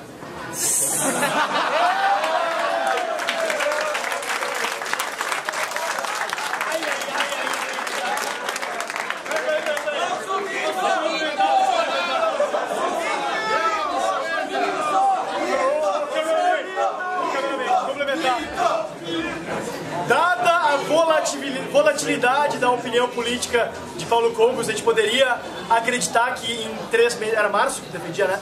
Em 3 meses ele estaria defendendo a perspectiva gradualista? Será?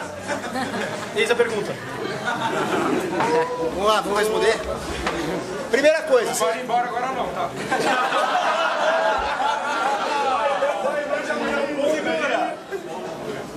Tá gravando? Primeira coisa, você já pensou o quanto a legislação ambiental lá na Amazônia impede a chegada de capital privado? Já pensou nisso? Você já pensou uma outra coisa?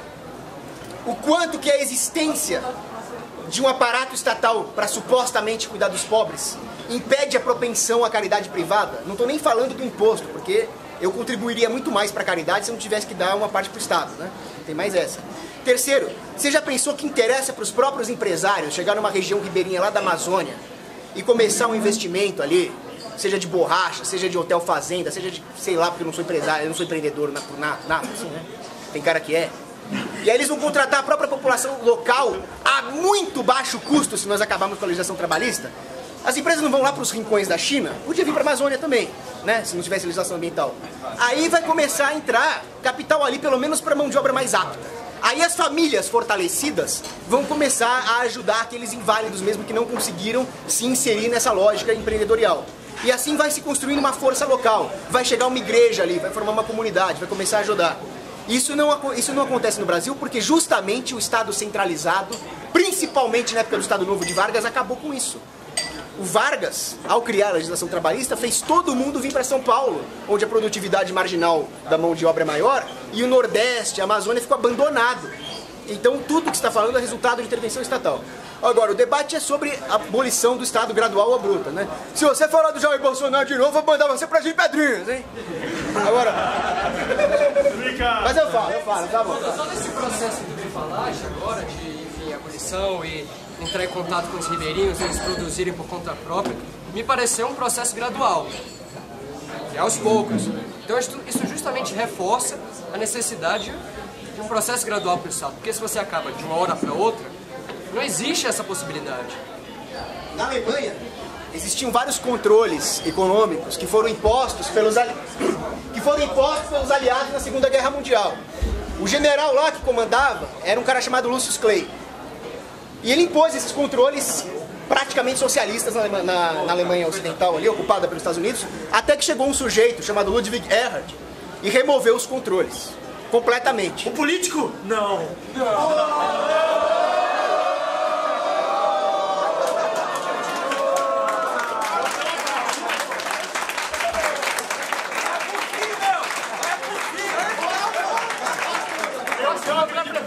Não é possível, mentiram. O Erhard certamente não era político. Ele removeu os controles.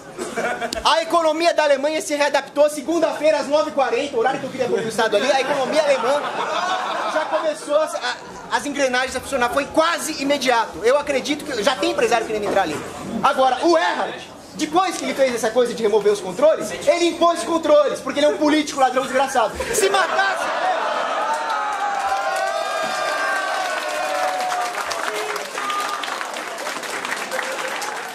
colocasse o general Clay e o Erhard num paredão, pegasse um cano duplo ali, pronto, aí os controles seriam resolvidos pra sempre. Pessoal, desliga as outras câmeras, que a câmera é só minha e vocês vão ter que pagar por ela. Ó, seguinte, meu apoio ao Bolsonaro, do qual eu me envergonho hoje...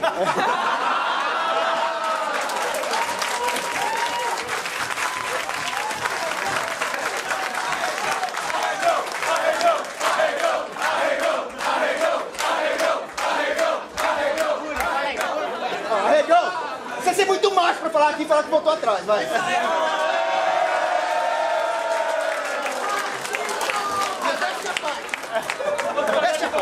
Agora, o meu apoio nunca foi ao Bolsonaro. O meu apoio foi a um voto defensivo estratégico no menos pior, que era o Bolsonaro, e não era o menos pior qualquer. Peraí, o Bolsonaro é candidato a presidente, cara, a gente tá em 2016. Não, foi...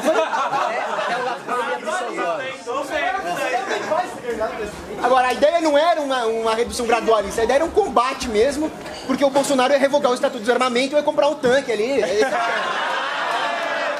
Agora, eu enxerguei, debatendo com outras pessoas ali, o Lacombe, a Jordânia, o Quioca, que isso é furada. O próprio...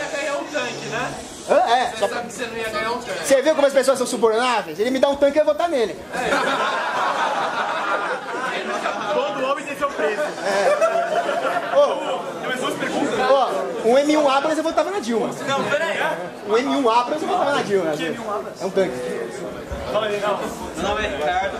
Do ponto de vista prático, referente à abolição do Estado, o país é estatista, correto? As pessoas são estatistas. As pessoas. E o Estado, obviamente, vai contra isso. Como você faria para que isso... Primeiro, reconhecendo que isso seria uma minoria, obviamente seria uma maioria contra uma minoria, e isso geraria conflitos e milhares de mortes. Primeiro, eu gostaria de saber se você concordava com isso. Segundo, essas mortes valem a pena. E terceiro, se é maioria, por que você acha que vai ganhar? Olha, tem uma teoria que se chama teoria do arroz com feijão e bife e batata.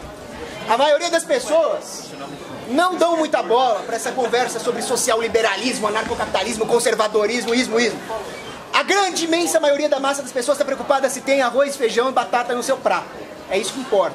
Elas podem ter as suas ideologias, mas elas não são guerreiras ideológicas. Elas querem saber se tem o feijão.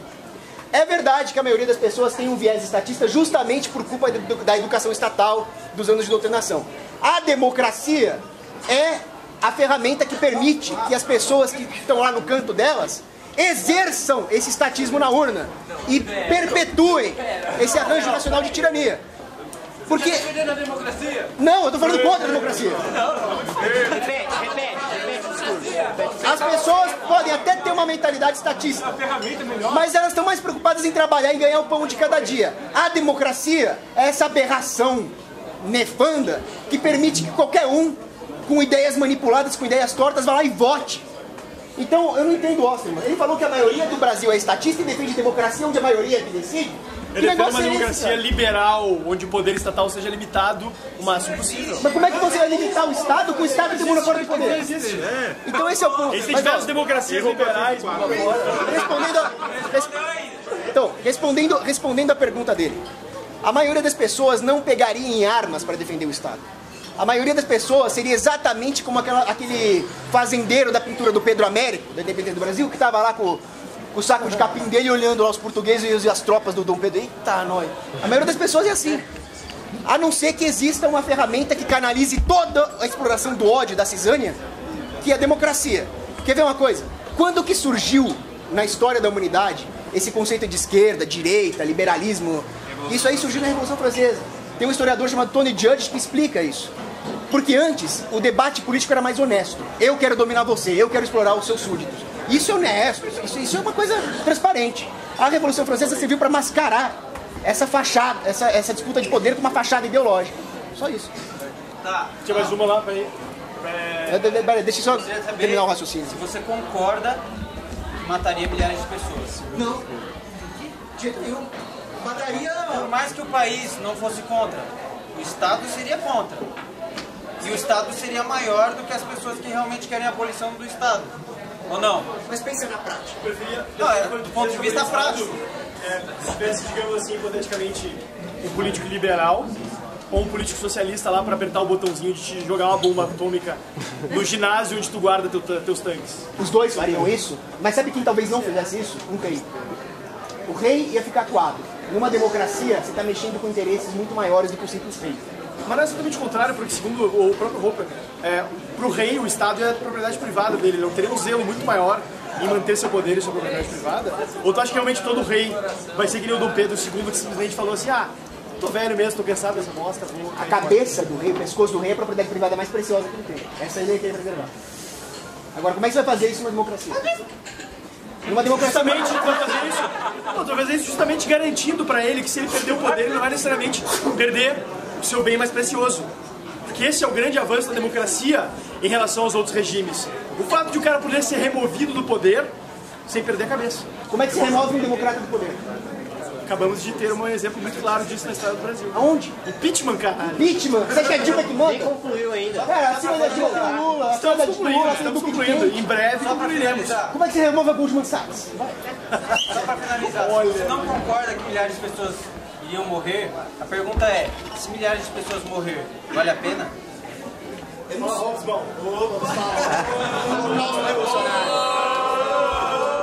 considerando que seu viés é católico, ou seja, cristão. Sim.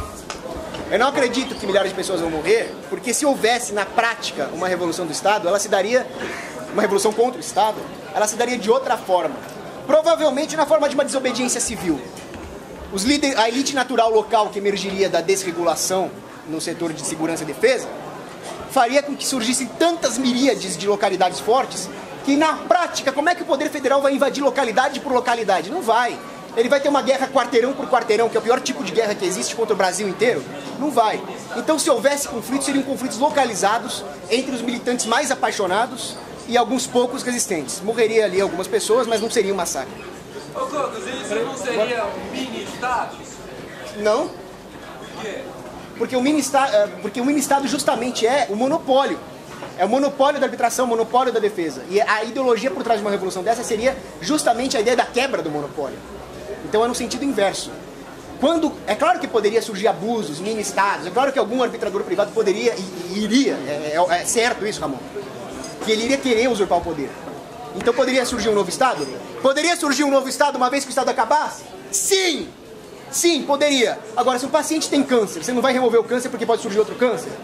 A única coisa que nós temos que ter é isso em mente. Se alguém quiser o monopólio, mata essa pessoa. Eu acho que essa analogia acaba ficando um pouco falha pelo fato de que eu preferiria não remover um câncer, um tumor benigno que pode vir a matar no longo prazo o paciente, se eu soubesse que ao remover esse tumor benigno surgirá um tumor maligno. Infelizmente, eu acho que essa é a perspectiva que a gente tem hoje, de ter um Estado hoje no Brasil que emergeria das forças naturais.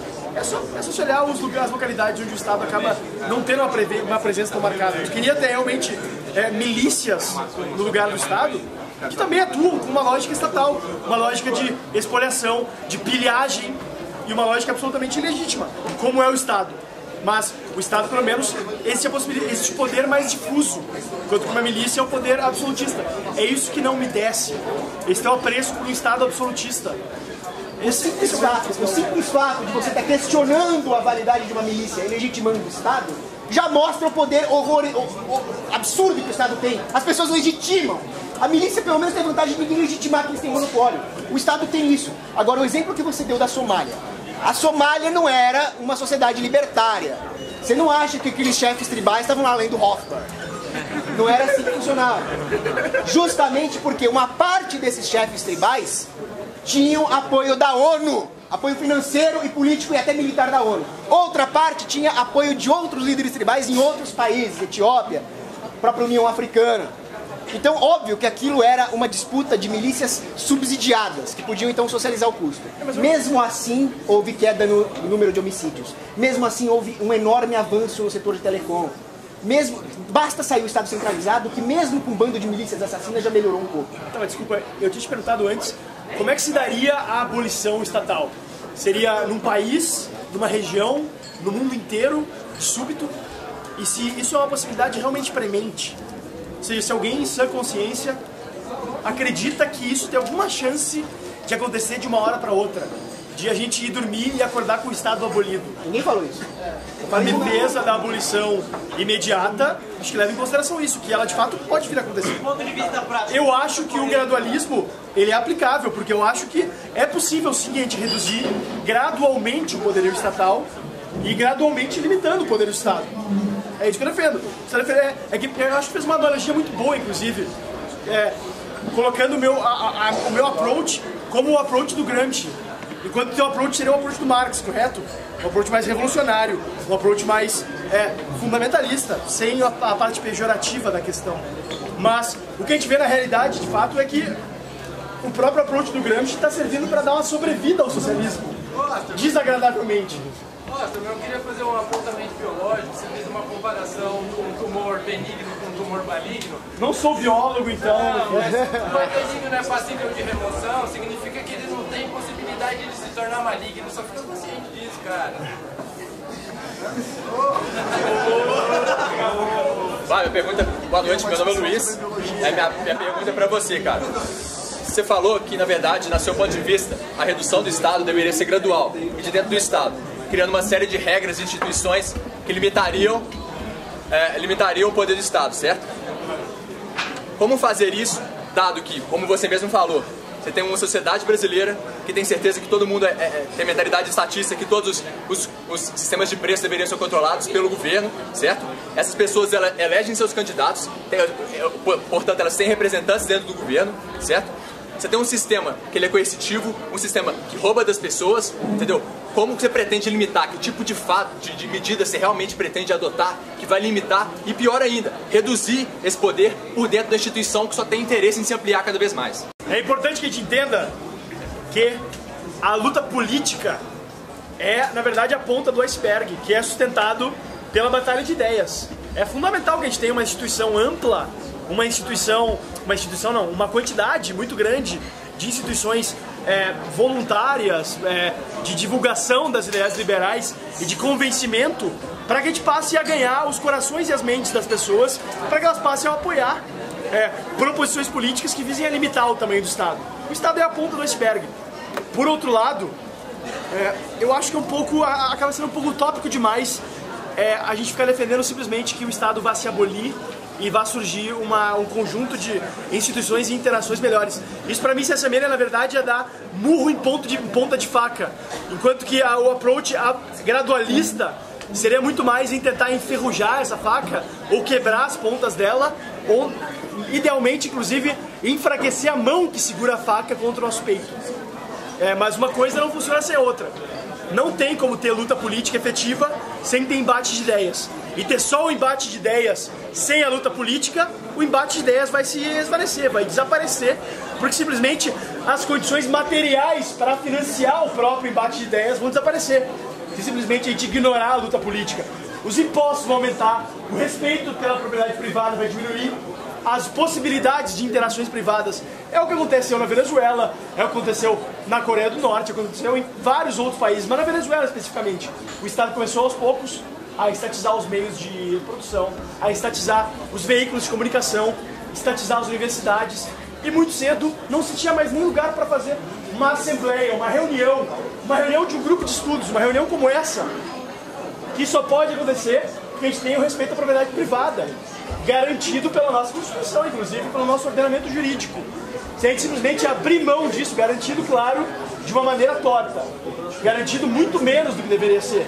O direito à propriedade privada é um direito sagrado, é uma base da nossa civilização, e de qualquer forma de civilização, na verdade. Onde quer que se buscou abolir a propriedade privada, o que se viu foi barbárie. E eu temo que, se a gente simplesmente jogasse fora as instituições que a gente tem hoje, talvez a própria propriedade privada estivesse sob risco. Tudo bem. Então eu entendo que a partir da divulgação das ideias, você conquistaria cada vez mais gente apta a apoiar ideias a favor da redução do Estado e de dentro do Estado também. Mas, cara, quanto tempo que isso vai demorar? Entendeu? Honestamente, isso pode demorar a nossa vida inteira, entendeu? Nós somos jovens aqui, mas isso pode demorar 50 anos, entendeu? Perder o tempo nesse tipo de debate, ou ser favorável da extinção agora, instantânea do Estado, ou ainda por que não mudar de país, honestamente? Pergunta muito pertinente. Se essa batalha pode demorar a nossa vida inteira para obter o êxito, por que insistir nela? Por que não mudar de país? Eu faço essa pergunta, inclusive, para quem não acredita na luta gradualista. Por que não mudar de país, então? Cogos, por exemplo, imagino que ele teria dinheiro para construir uma vida em Hong Kong, em algum outro país, nos Estados Unidos, Nova Zelândia, etc. E eu não tenho certeza, obviamente, de quando a gente vai conseguir abolir o Estado. É muito provável, sendo bem sincero, que a gente não consiga abolir ele durante a nossa vida. Mas isso não quer dizer que a gente não possa limitar o poder dele e viver em um ambiente de mais liberdade na nossa vida. E é isso que me inspira, é isso que me motiva a estar aqui. Acho que a gente tem evidências históricas que demonstram que sim, é possível fazer isso. A própria experiência no Brasil, hoje a gente tem muito... Eu acredito que o cidadão médio tem mais liberdade hoje do que tinha no século XIX. Talvez alguém diga, mas o imposto era 5% no século XIX. Sim, mas as pessoas nasciam e morriam na mesma cidade. Metade da população brasileira era escrava. Mulheres não podiam trabalhar fora. Aí cabe também a percepção de cada um sobre o que é liberdade. Para mim, liberdade não é simplesmente ter a autonomia de ser proprietário de um tanque. Para mim, liberdade é um conceito muito mais amplo. E é um conceito que não condiz muito mais com um respeito à liberdade alheia. Defender a liberdade daqueles que discordam de mim. E eu acho que esse é o cerne do liberalismo, no final das contas. Posso comentar? Existe um país que tem uma Constituição que garante o direito à propriedade privada, as liberdades individuais e a livre iniciativa. Esse país se chama República Popular Democrática da Coreia do Norte. Quem disse que o Estado vai cumprir a própria Constituição? Eu tenho o monopólio da força, eu tenho o monopólio da justiça, eu decido. Isso aconteceu nos Estados Unidos. Já existiu esse Estado que o Fábio defende. Era o Estado que os Não é o que eu defendo. Não é o que eu defendo. O Estado americano pós-revolucionário não é o Estado que eu defendo. Como eu disse, eu defendo a liberdade individual. A liberdade individual não era respeitada para uma porção não negligenciável da população naquela época. Mas me diz uma coisa. Eu sou contra a escravidão. Ótimo. Então eu tenho direito de não dar nada do meu... Eu sou contra a monarquia. Nada da minha... Eu também sou contra a monarquia. Eu sou contra direitos políticos restritos e direitos do Estado absolutos sobre a autonomia privada. Eu sou contra um rei um rei ou um governante ter a possibilidade de expropriar a tua propriedade. Você é libertário. Exato. Não é o que eu vi no seu discurso. O fato é que o Estado sempre pode interpretar uma Constituição a seu favor. É o que o jurista Charles Black diz.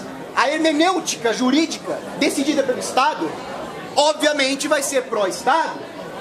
Então, o processo político, a tirania, que é a própria essência da política, como disse novamente o Etienne de la Boétie, vai fazer o povo ficar passivo, manso.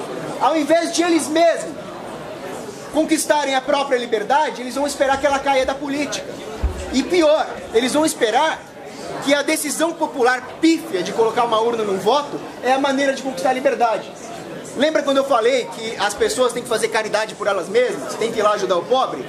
A conquista da liberdade é análoga à conquista da caridade e da justiça social. É nós que fazemos, não são os políticos. O que a política vai fazer é deixar o povo passivo em relação a isso, esperando que a solução venha dos políticos, vai manter o status quo da existência do Estado, mesmo que o discurso seja de uma futura abolição do Estado, ela não vai chegar. Porque a própria ideologia gradualista defende que no atual momento o Estado exista, persista. Mas o Estado mínimo, inevitavelmente, ao longo da história... Defende não, tolera. Tolera não, defende. Tolera. Então eu posso me separar agora? Então você defende. Então, ele vai virar um Estado máximo.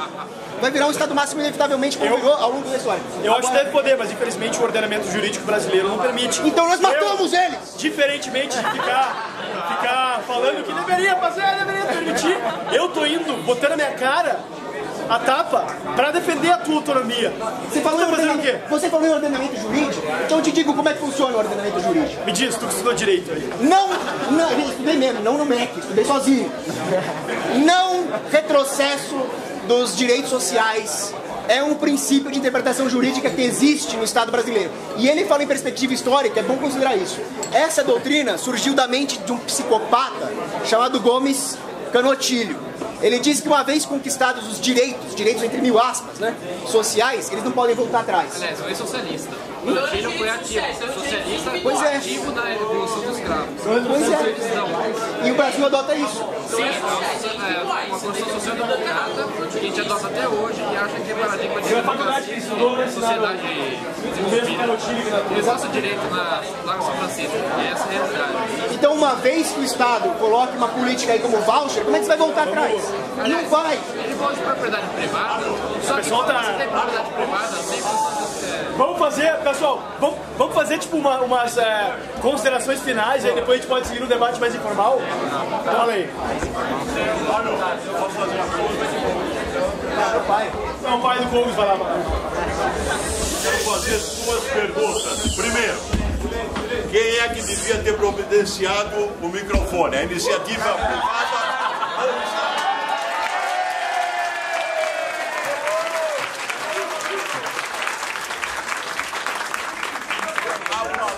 Foi brilhante, os dois são brilhantes, mas poderia ser muito mais se tivesse um microfone. Segunda pergunta: ninguém é obrigado a produzir provas contra si mesmo. O que é que vocês acham do imposto de renda? Se a declaração é obrigatória.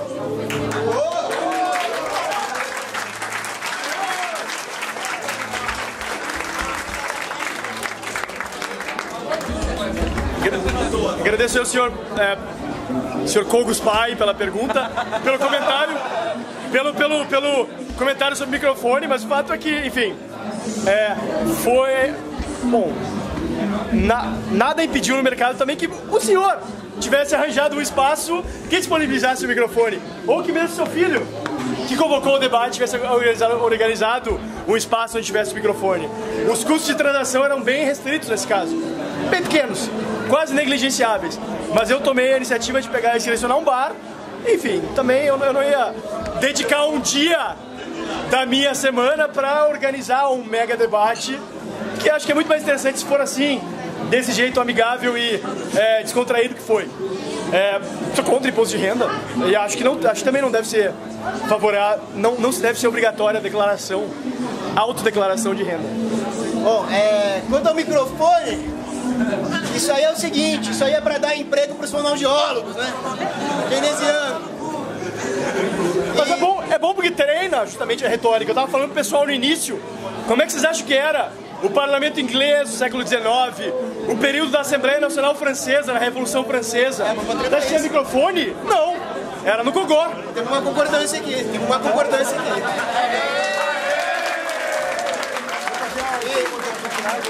Quanto imposto de renda, é escravidão! Você vai lá fazer declaração, isso é escravidão, isso é trabalho escravo, você dizendo que não tem escravidão, que nós somos livres.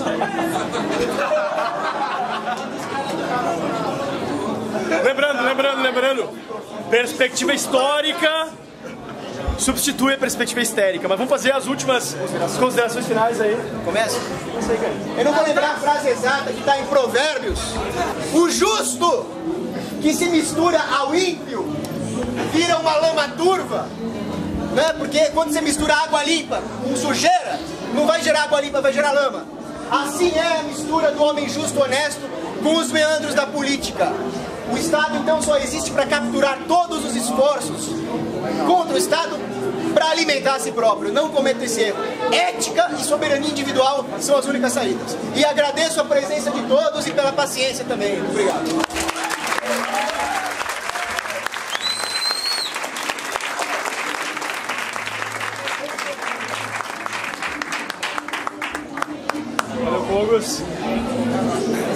Obrigado, pessoal, a todos pela presença. Acho que o debate foi bem interessante. A gente pode seguir agora também, mais informalmente. Esse debate, eu acho que, como eu disse, a grande vantagem na perspectiva gradualista é que ela permite a coincidência de alternativas, a convergência, a competição de alternativas, ou seja, quem defende o gradualismo também defende que haja pessoas defendendo a abolição imediata e absoluta do Estado. Enfim, e acho que a gente deve seguir buscando limitar ao máximo o poder estatal, buscando limitar ao máximo o poder dos políticos, por mais paradoxal que seja, alguém que está se engajando na luta política, defender a limitação, mas sim, a gente precisa de pessoas que estejam dispostas a entrar lá para limitar o poder político de seus pares. Sem isso, a experiência histórica demonstra que o que vai acontecer realmente é o avanço da barbárie estatal, o avanço da dominação totalitária do Estado e, ao fim, a destruição de todos os nossos valores. Eu espero que ninguém aqui queira isso. Então, enfim, acho que todo mundo que acredita nas ideias da liberdade deve seguir se engajando na defesa delas da forma que achar mais adequada, mais de acordo com os seus valores, suas possibilidades, suas necessidades, suas vontades. E é isso aí. Obrigado a todos, uma boa noite. Valeu.